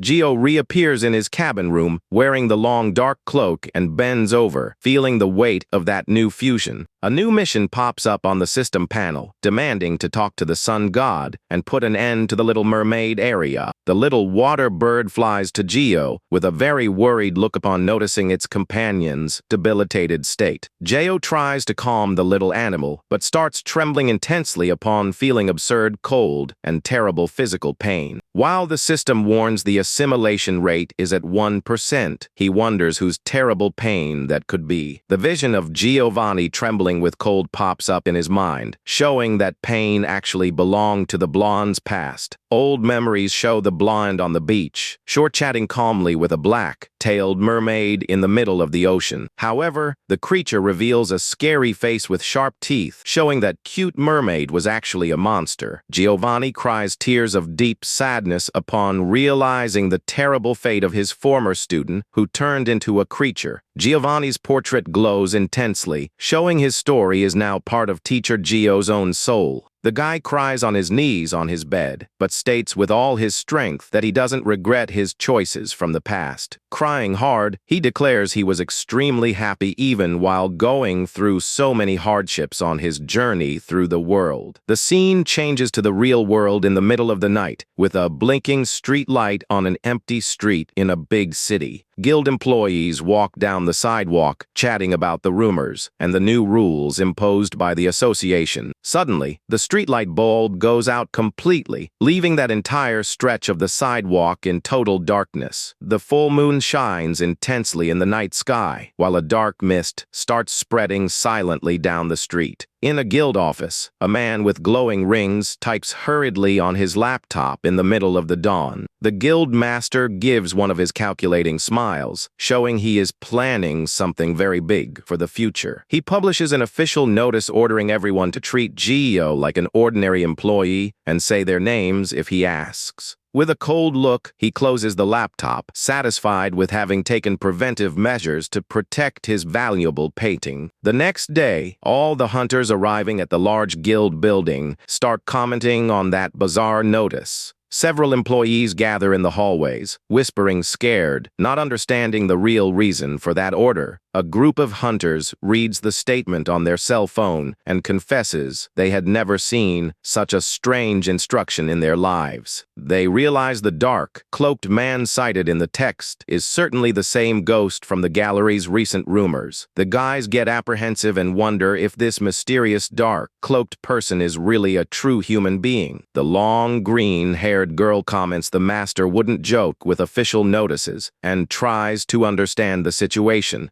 The guy suggests leaving the interpretations aside, knowing that disobeying direct orders from the boss would bring big problems. To them, it's obvious the man is not human, but the order just demands everyone collaborate and act very naturally. The young green-haired hunter stays in absolute silence with an expression of enormous worry on his face. Everyone keeps checking their cell phones while trying to digest that bizarre and scary situation from the guild. The guy sighs discouraged, thinking that trying to investigate that mysterious case would only bring more extra work for him. They joke about getting paid for overtime, but admit they prefer to go home straight away to rest with their little pets. One of the employees comments the boss must have concluded it is perfectly safe to leave this mysterious being in peace. He says on the radio the best thing to do is just follow the master's rules so as not to end up ruining their own lives. The red-haired hunter observes that whole conversation in silence with an expression of enormous seriousness on his face.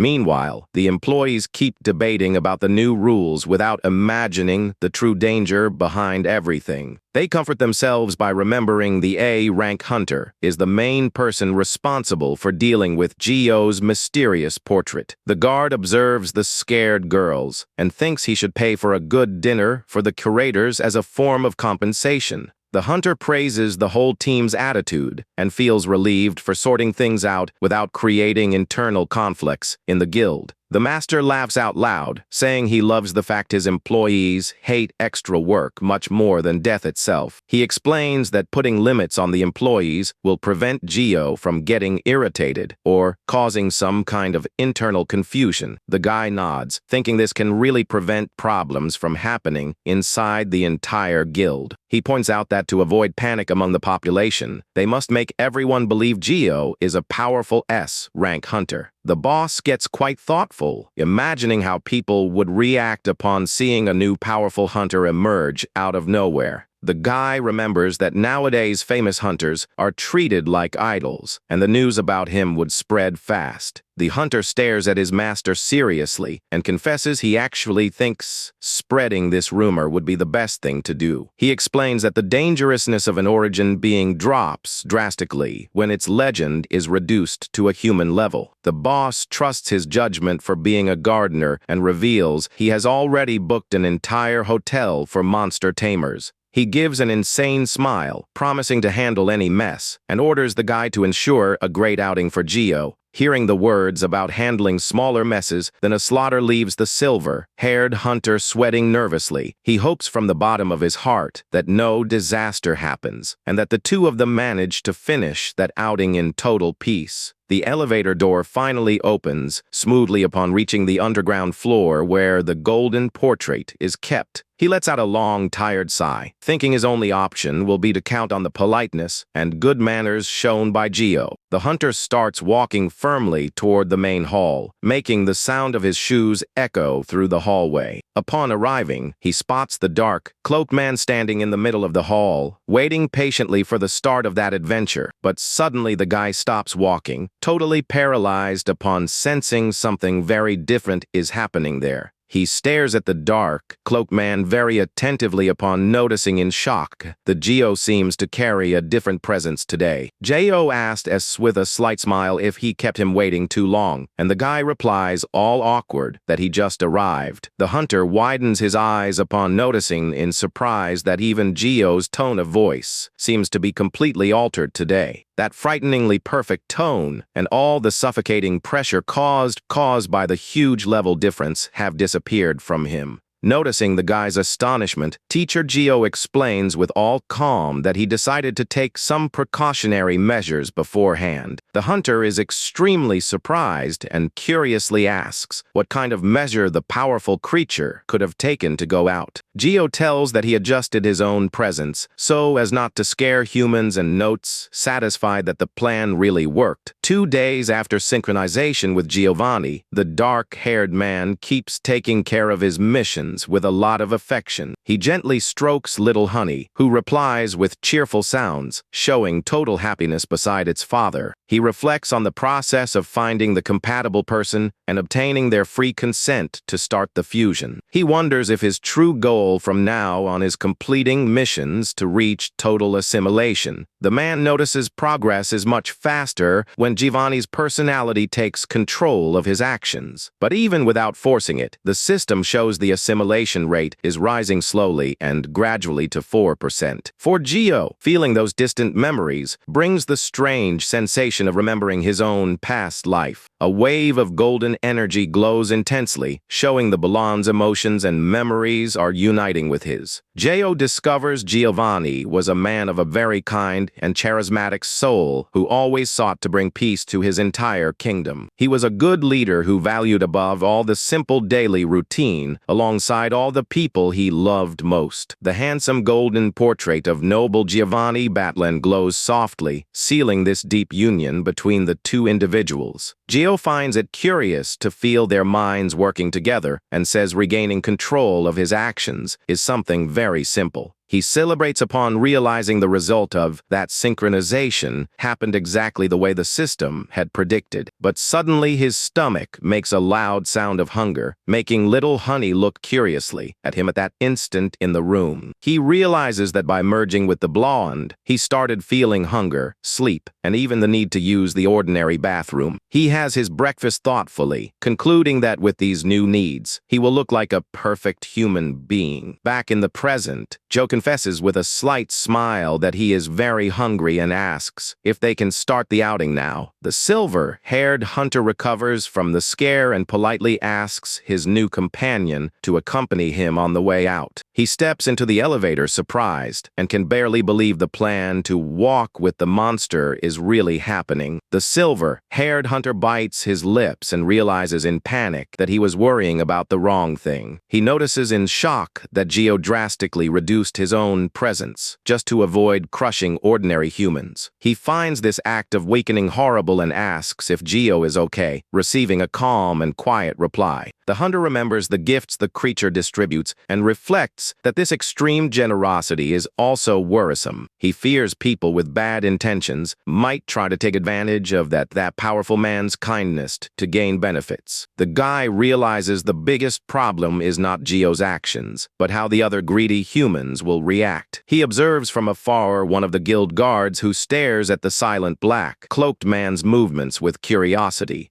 The hunter concludes his biggest worry from now on must be protecting Geo from bad people who provoke him. Geo admires the beautiful modern urban landscape, remembering the old saying that even rivers change their course over time. He compares that futuristic vision of now with his quick exit from the painting that happened in his new life's past. The black, cloaked man finds all that hustle and bustle of people and hunters on the streets something extremely diverse and unique. He stares at people armed with gigantic swords and thinks his old worries about resolutions were silly. Some pedestrians in the middle of the sidewalk look sideways with quite a lot of curiosity at the huge black, cloaked figure. Other hunters equipped with blue wings and big magic weapons also notice the strong aura emanated by them there. The hunter notices people's attention and notes that even limiting power Geo still emanates a strong A-rank hunter aura. The guy adjusts Geo's cloak hood for safety, and the teacher agrees calmly with that preventive suggestion.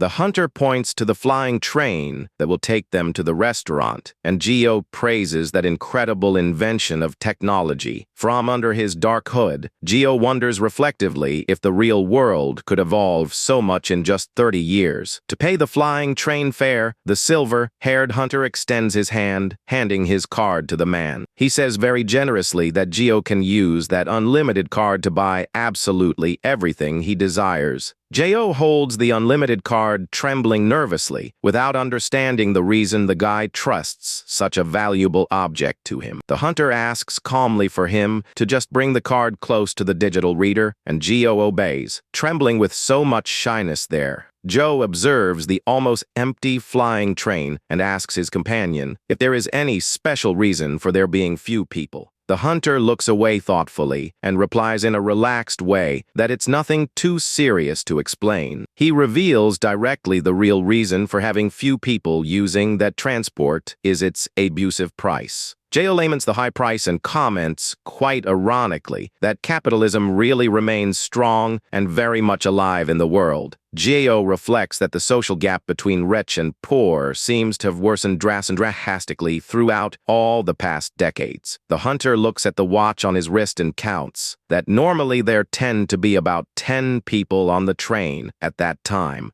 He explains that since it's already past 8 in the morning, most local workers are already in the middle of their shift. Gio is surprised by the time, and the hunter confirms, saying most people's work shift usually starts at 7. Gio shrinks in pure dread and concludes the living as a living painting is much better than being enslaved by capitalism. To change the subject, the silver-haired hunter asks if he still remembers that fish-shaped pastry. Gio confirms, saying he wishes to return the favor, and the guy says they might manage to find another street food stall along the way. The hunter lists other traditional foods like takoyaki and egg pastry, but Gio just stays in absolute silence upon hearing. Gio confesses mentally that sometimes he feels the guy doesn't see him as an ordinary human due to his silly questions. But he soon brushes the detail off, grateful for having won that unlimited card, and confesses he wants to eat everything. The hunter explains that nowadays these street food stalls are rare because of the city hall's strict aesthetic rules. He tells that reports close businesses quickly and create problems for people coming from neighboring provinces.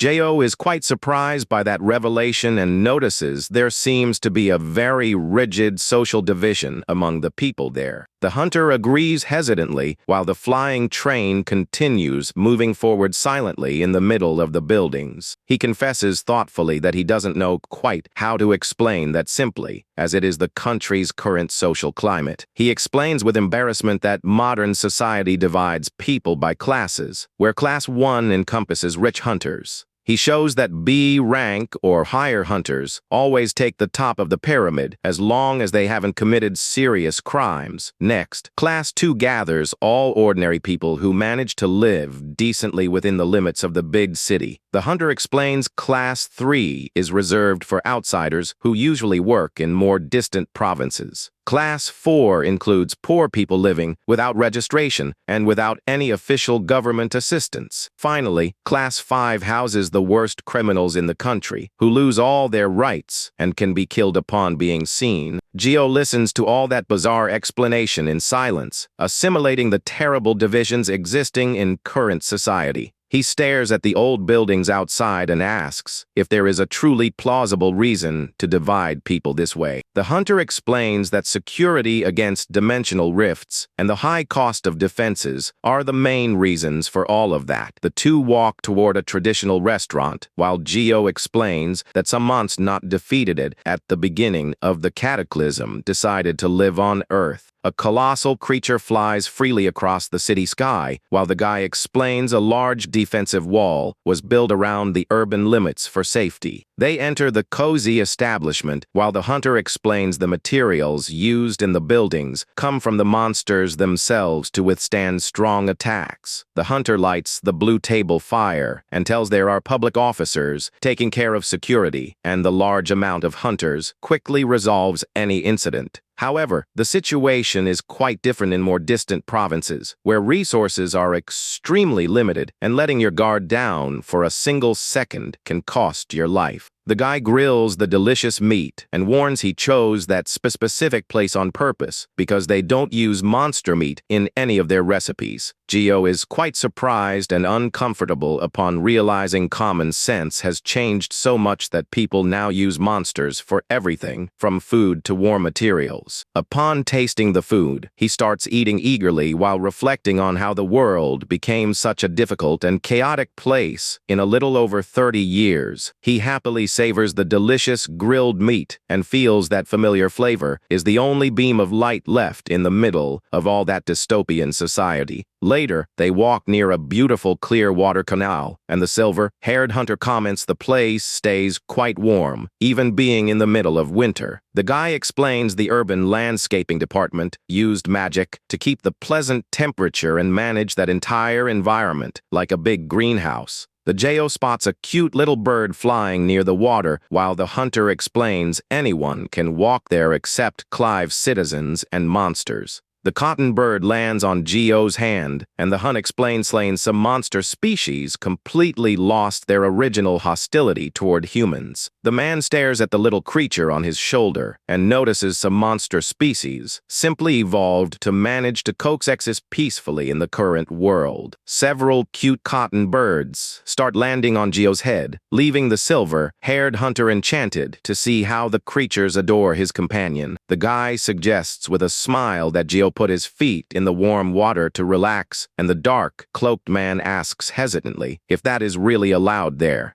The hunter guarantees there is no problem at all, because no one usually passes by there at that time, and Gio keeps staring at the bright water in complete silence. Gio takes off his shoes and gently dips his feet into the warm water of the canal, feeling a relaxing and welcoming sensation at that very instant. He closes his eyes and realizes the smell of that water is completely different from the color, free and odorless liquid he was used to in the past. While the hunter observes the beauty of the clear and deep current, Gio opens a mysterious smile from under his dark hood. Suddenly, an extremely sweet and unusual aroma starts emanating from the warm water, catching the hunter's attention as he stares at his companion intrigued and calls his name. Gio raises his head, revealing his long golden hair while wondering intrigued why that water has the exact same smell as his homeland's sea. The water starts moving intensely around them, making the silver-haired guy widen his eyes in shock upon noticing Gio's sudden change. Gio raises his hands while the water around him starts floating and glowing with an incredibly powerful and mysterious magical energy. The hunter shouts Gio's name, completely terrified by that bizarre situation, while the golden-haired man just displays a calm and enigmatic smile. In a spiritual dimension surrounded by water and stars, the trembling guy in panic asks directly if he is truly the legendary Gio. Gio replies calmly that the assumption is correct, leaving the silver-haired hunter completely tense and sweating nervously with that confirmation. He reveals imposingly that his true name is Gio, while emanating an extremely bright and scary aura. The hunter is completely paralyzed with terror upon staring at that powerful and mysterious deity before his eyes. Back at the hotel, the guy hands over the access card for Gio's room, trying to act professionally despite all the fear he still feels.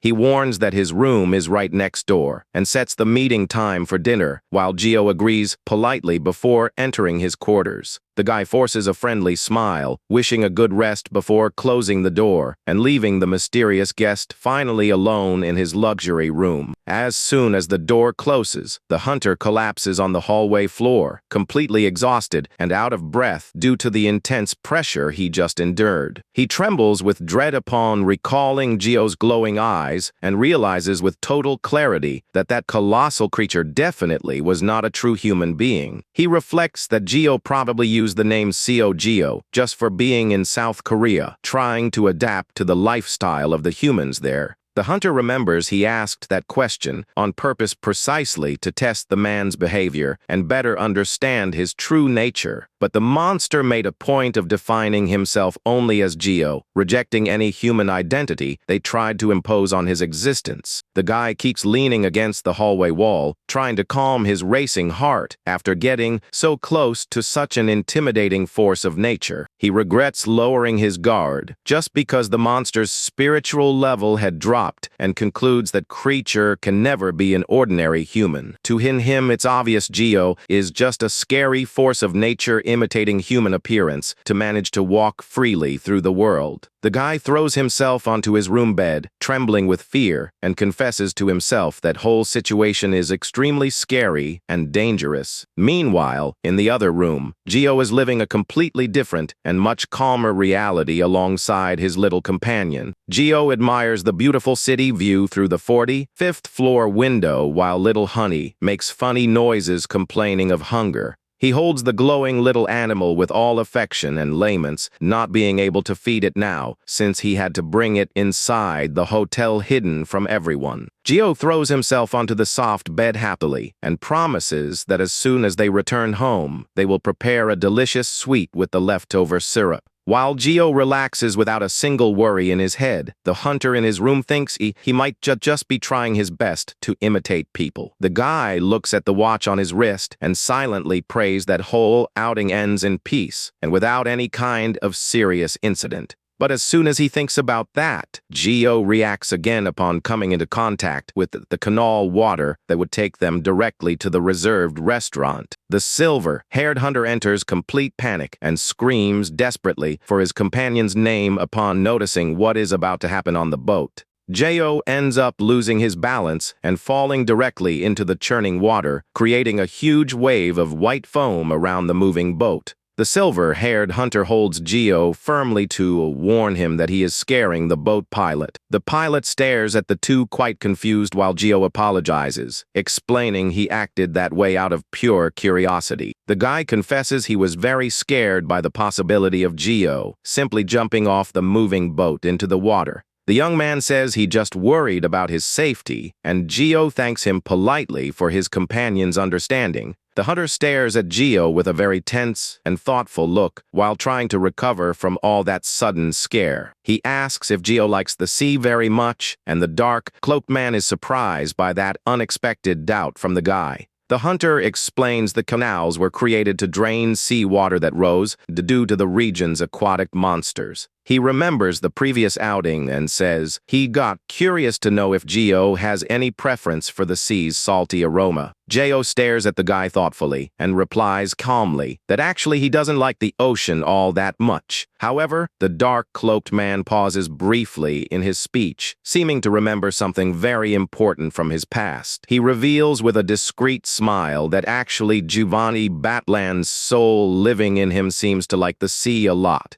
The hunter gets quite confused by that ambiguous answer, without understanding the real meaning of Gio's words. Gio breaks the silence and asks, curious if there are also mermaids living in that region of the modern world. The silver-haired hunter gets extremely suspicious upon noticing the man use the word also in his question. The guy reflects if Gio has any relation to the ocean, knowing there are monsters taking the form of a mermaid. He remembers humanity's oldest myths and legends tend to gain physical life inside that entire reality. This happens because people's strong belief makes these ancient legends manifest as true living beings. Gio stares at the horizon with a distant and melancholic look while the boat continues sailing silently through the waters. The hunter reflects that the planet turned into a huge game board following very rigid rules and guidelines. The system panel displays Giovanni's active mission, demanding to talk to the sun god and save the Little Mermaid area. The boat pilot politely announces they have finally arrived at the planned destination for that moment of the outing. Gio admires the beautiful and extravagant facade of the restaurant, built using the ruins of an old dungeon. Sitting at the table, Gio asks curiously about the concept of a fixed dungeon, and the guy notices he doesn't know the types of locations. The hunter starts a long explanation about the division between fixed and mobile dungeons, besides their different categories. He explains virtual dungeons have no physical limits and tend to suck people in under certain random conditions. Gio finds that situation completely absurd when imagining someone being dragged into a dungeon just for going to the convenience store. The guy agrees and says the mysterious events cause a lot of destruction and are humans' main worry. He continues the explanation by pointing to the ceiling and says fixed dungeons create terrains that didn't exist on Earth before. The guy tells that a dungeon was released in an unusual way after an ordinary cook conquered the boss's heart there. Gio listens very attentively and finds that past story about the culinary dungeon quite touching and beautiful. He is surprised to learn the cook awakened new abilities and keeps working actively at 90 years old. The hunter explains casually that high-level awakened ones tend to age much more slowly in the world. Gio finds the situation bizarre and confesses that having to work actively even at 90 years old is something terrifying.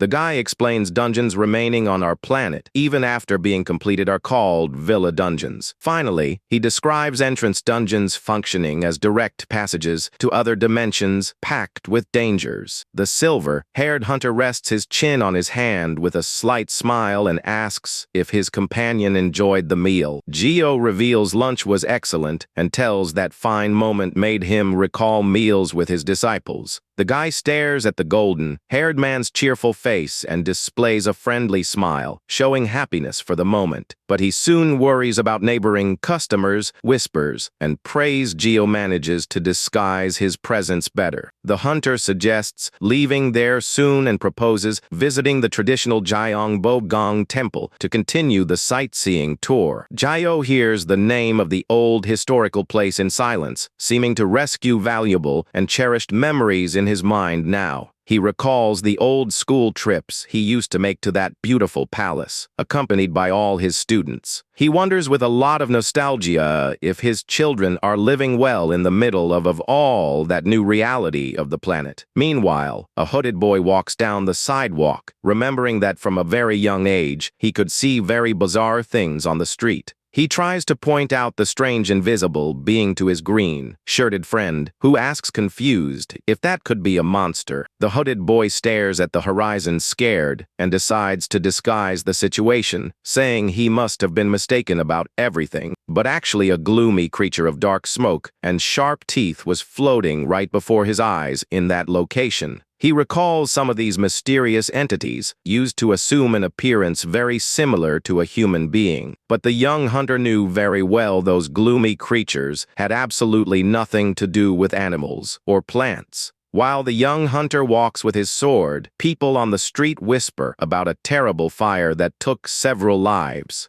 He remembers that from time to time dangerous creatures tend to show up to chase people through the city. The young vendor doesn't quite understand how these monsters cause the death of innocents walking down the sidewalk. He feels no malice coming from the spirits, but knows their mere presence already represents a big danger. The youth tries to ignore the monsters, pretending he sees nothing to guarantee his safety in the middle of work. Snow falls softly, covering the huge illuminated skyscrapers in the middle of that cold winter night. The little yellow bird Honey starts complaining of hunger, making funny noises from under Geo's cloak. The young vendor gets extremely scared upon seeing the mysterious man's large silhouette appear suddenly there. He takes care of his younger siblings all alone, working honestly as a simple Class 3 citizen. Geo approaches the stall and asks politely for the price of the pastry, leaving the vendor paralyzed in panic. The youth starts sweating nervously, unable to believe that gloomy creature actually talked to him there. Stammering a lot, he replies with the price of the pastries, surprised to see a monster imitate human behavior so well. Geo asks if he accepts credit cards, and the vendor replies trembling that he prefers cash, but accepts the card. Geo extends his valuable unlimited card and asks politely for the guy to prepare a bag of pastries. With a lot of fear of dying, the vendor warns he will need to prepare a new batch, and Geo agrees to stand and wait. The guy swipes the card on the card machine and is quite surprised to note the payment really was approved. He starts preparing the fish pastries, wondering how a monster managed to obtain a human credit card. Upon noticing Geo's little bird, the vendor deduces that mysterious hooded man must be a beast tamer hunter.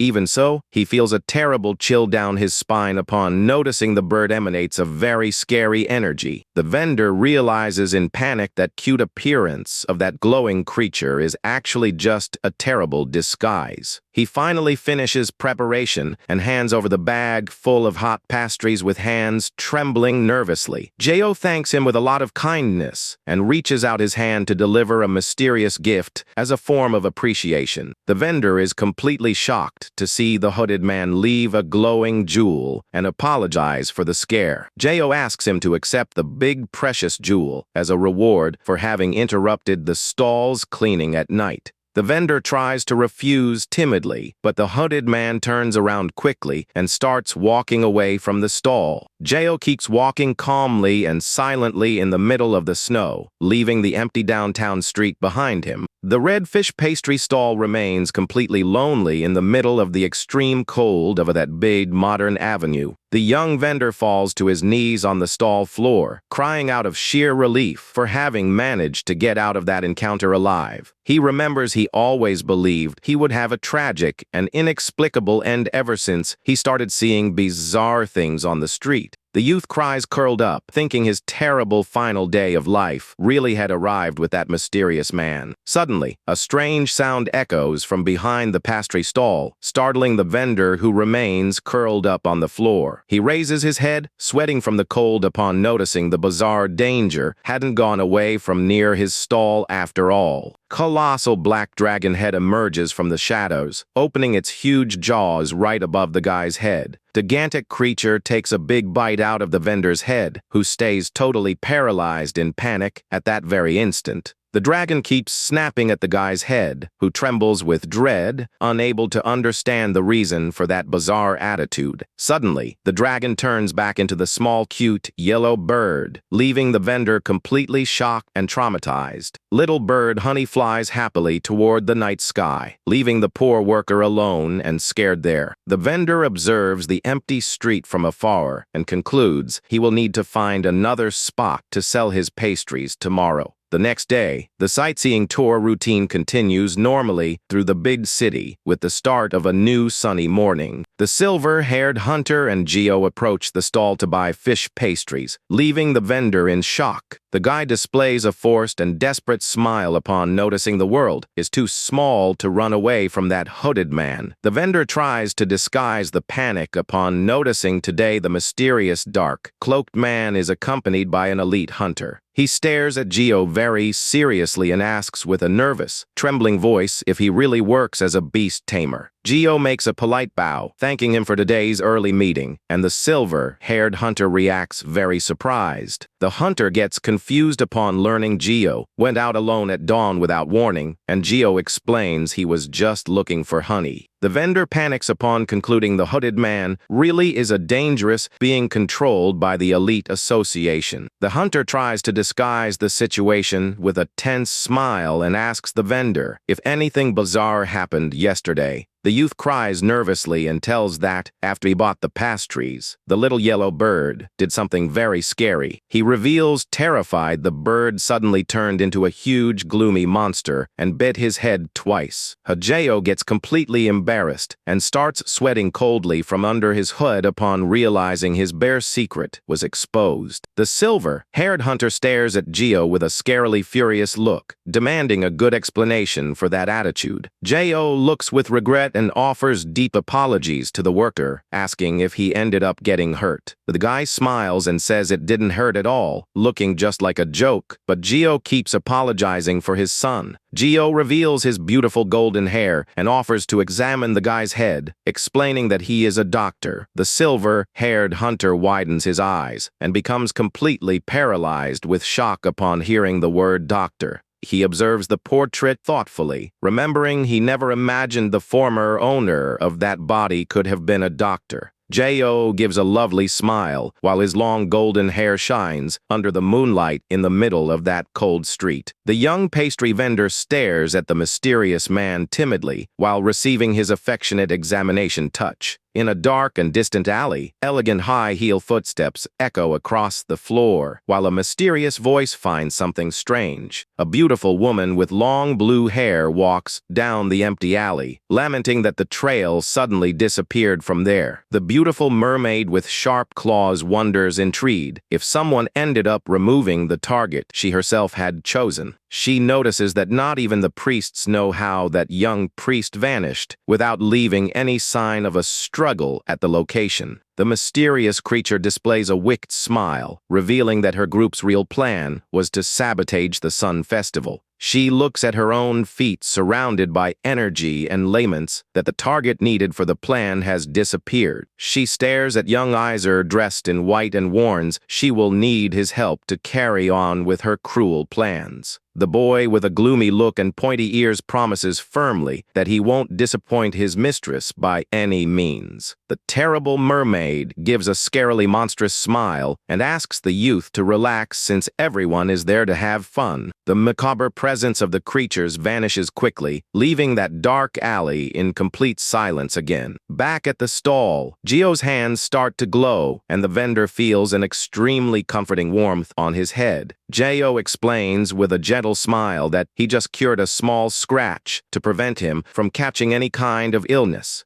The young vendor stares at the cloaked man with eyes sparkling with deep admiration and respect for that healing miracle. The silver-haired hunter is completely shocked to notice Gio is capable of using even sacred healing magic. He wonders in panic if he will ever manage to discover what the true identity is behind all of Gio's strength. The vendor asks quite excitedly if the cloaked man is actually a devoted follower of the same church he attends. The guy realizes he was mistaken in thinking tamers didn't follow gods, and that he confused the hunter with a monster. He concludes no monster would be capable of using sacred healing magic, and thinks Gio must be a very faithful devotee. He remembers very affectionately his little brother, who was always a docile and smiling boy with his holy book. The vendor asks with expectation if they plan to go to the temple to attend the big sun initiation ceremony. The silver-haired hunter is surprised by the question and remembers the festival usually takes place in the middle of winter. The guy proudly shares that his younger brother will participate in the ritual and says he was happy to see another believer around. The hunter smiles in a friendly way, commenting that divine blessing tends to be much stronger when many people gather. The vendor confesses he is quite worried about his younger brother's future in case he is not chosen by any god. The hunter tries to reassure him about the boy's work, and the vendor excitedly invites him to watch the event. The guy says goodbye with a friendly smile, while Gio makes a polite bow to thank him for the delicious food. While walking down the sidewalk, the hunter asks if anything happened at dawn, and Gio guarantees Honey is innocent of everything. The hunter knows an origin being's definition of innocence can be bizarre, but decides to trust his friend's words. Upon arriving at the building, the guy asks with a curious look if Gio plans to return to his golden portrait today. Gio nods and confesses that although he found the outside world very fun, he prefers to rest a bit. He observes the beautiful painting of his old cozy home and admits with some sadness that he doesn't belong to the outside world. He reflects thoughtfully that Earth's current reality has become too hostile and dangerous a place for a fragile painting. The cloaked man holds his bag of pastries and confesses quite sincerely that he feels scared of the world out there. The hunter understands his feelings, knowing how hard it must be for someone kind to deal with human wickedness. The guy promises to let him know as soon as the big sun festival starts and suggests Gio rest well inside his painting. After that brief and fun sightseeing tour, Gio finally returns to his safe home inside the golden portrait. The guy throws himself comfortably onto his warm bed and sleeps deeply for a full day alongside his little bird. He wakes up and notices with surprise that his assimilation rate with the former body owner has risen to 14%. Holding little Honey, he reflects thoughtfully if the synchronization process with Giovanni is still active in his soul. He notices the sensation of change is much smaller in the painting and that the pace dropped compared to contact with the outside water. He perceives that stagnation must be a unique characteristic of the magical world created inside his own portrait. Gio lies on the bed, wondering if the slowness happens because the system treats him like a painting and not a human being. Gio's handsome golden portrait remains hanging on the hall wall in total silence, glowing softly in the dark. Gio sits on the bed quite excited and praises himself with a lot of pride, saying he is simply incredible. The guy decides to visit the sun god and plans to prepare several delicious sandwiches to take on the trip. The sandwiches for the special picnic are made quickly with a delicious appearance. Barefoot, he starts walking softly toward the mysterious magical painting room in his house. The beautiful room houses several ocean wave paintings under a warm, cozy late afternoon lighting, carrying the stack of boxes with the food. Gio politely asks for permission to enter one of the sea canvases. Suddenly, the large blank canvas glows intensely, opening a magical and shining portal before the guy. Geo thanks him kindly and steps through the magical portal, carrying the stack of boxes to his new destination. He appears standing on top of a huge rock at the bottom of an ocean with extremely blue and deep waters. Geo apologizes for the delay to a deity and explains he ended up going out to explore the bustling outside world. An immense sphere of golden light glows at the bottom of the sea, illuminating the depths with a very comforting warmth. Geo observes the immense divine light closely, feeling a strong magical energy emanate from that deep region of the sea. Holding the stack of food, he notices intrigued that he can breathe perfectly normally underwater. He wonders if this happens because he is already dead or if his painting essence frees him from all the laws of physics. The guy remembers this same bizarre phenomenon had already happened when he was living inside the painted forest. A light entity with simple, gentle features starts manifesting before Geo in those deep waters. Geo displays a smile of deep peace and happiness upon reuniting with the beloved deity he respects and admires so much. He confesses with a melancholic look that he feels a great sadness, as if he had lost his beloved homeland. He uses magic to create air bubbles around the sandwiches, ensuring the food doesn't get wet in the water. Geo offers the meal affectionately and successfully concludes his important mission of talking to the sun god. Back in the real world, the guild master laughs out loud upon hearing that Geo seems to carry more than one personality with him. The silver-haired hunter complains tiredly, saying he warned he would deliver a complete report soon. The guy explains the recent sea agitation has demanded a lot of work from him besides taking care of Geo's portrait itself. The guild master stares at the guy with an expression of extreme seriousness and curiosity upon hearing the mention of the noisy sea.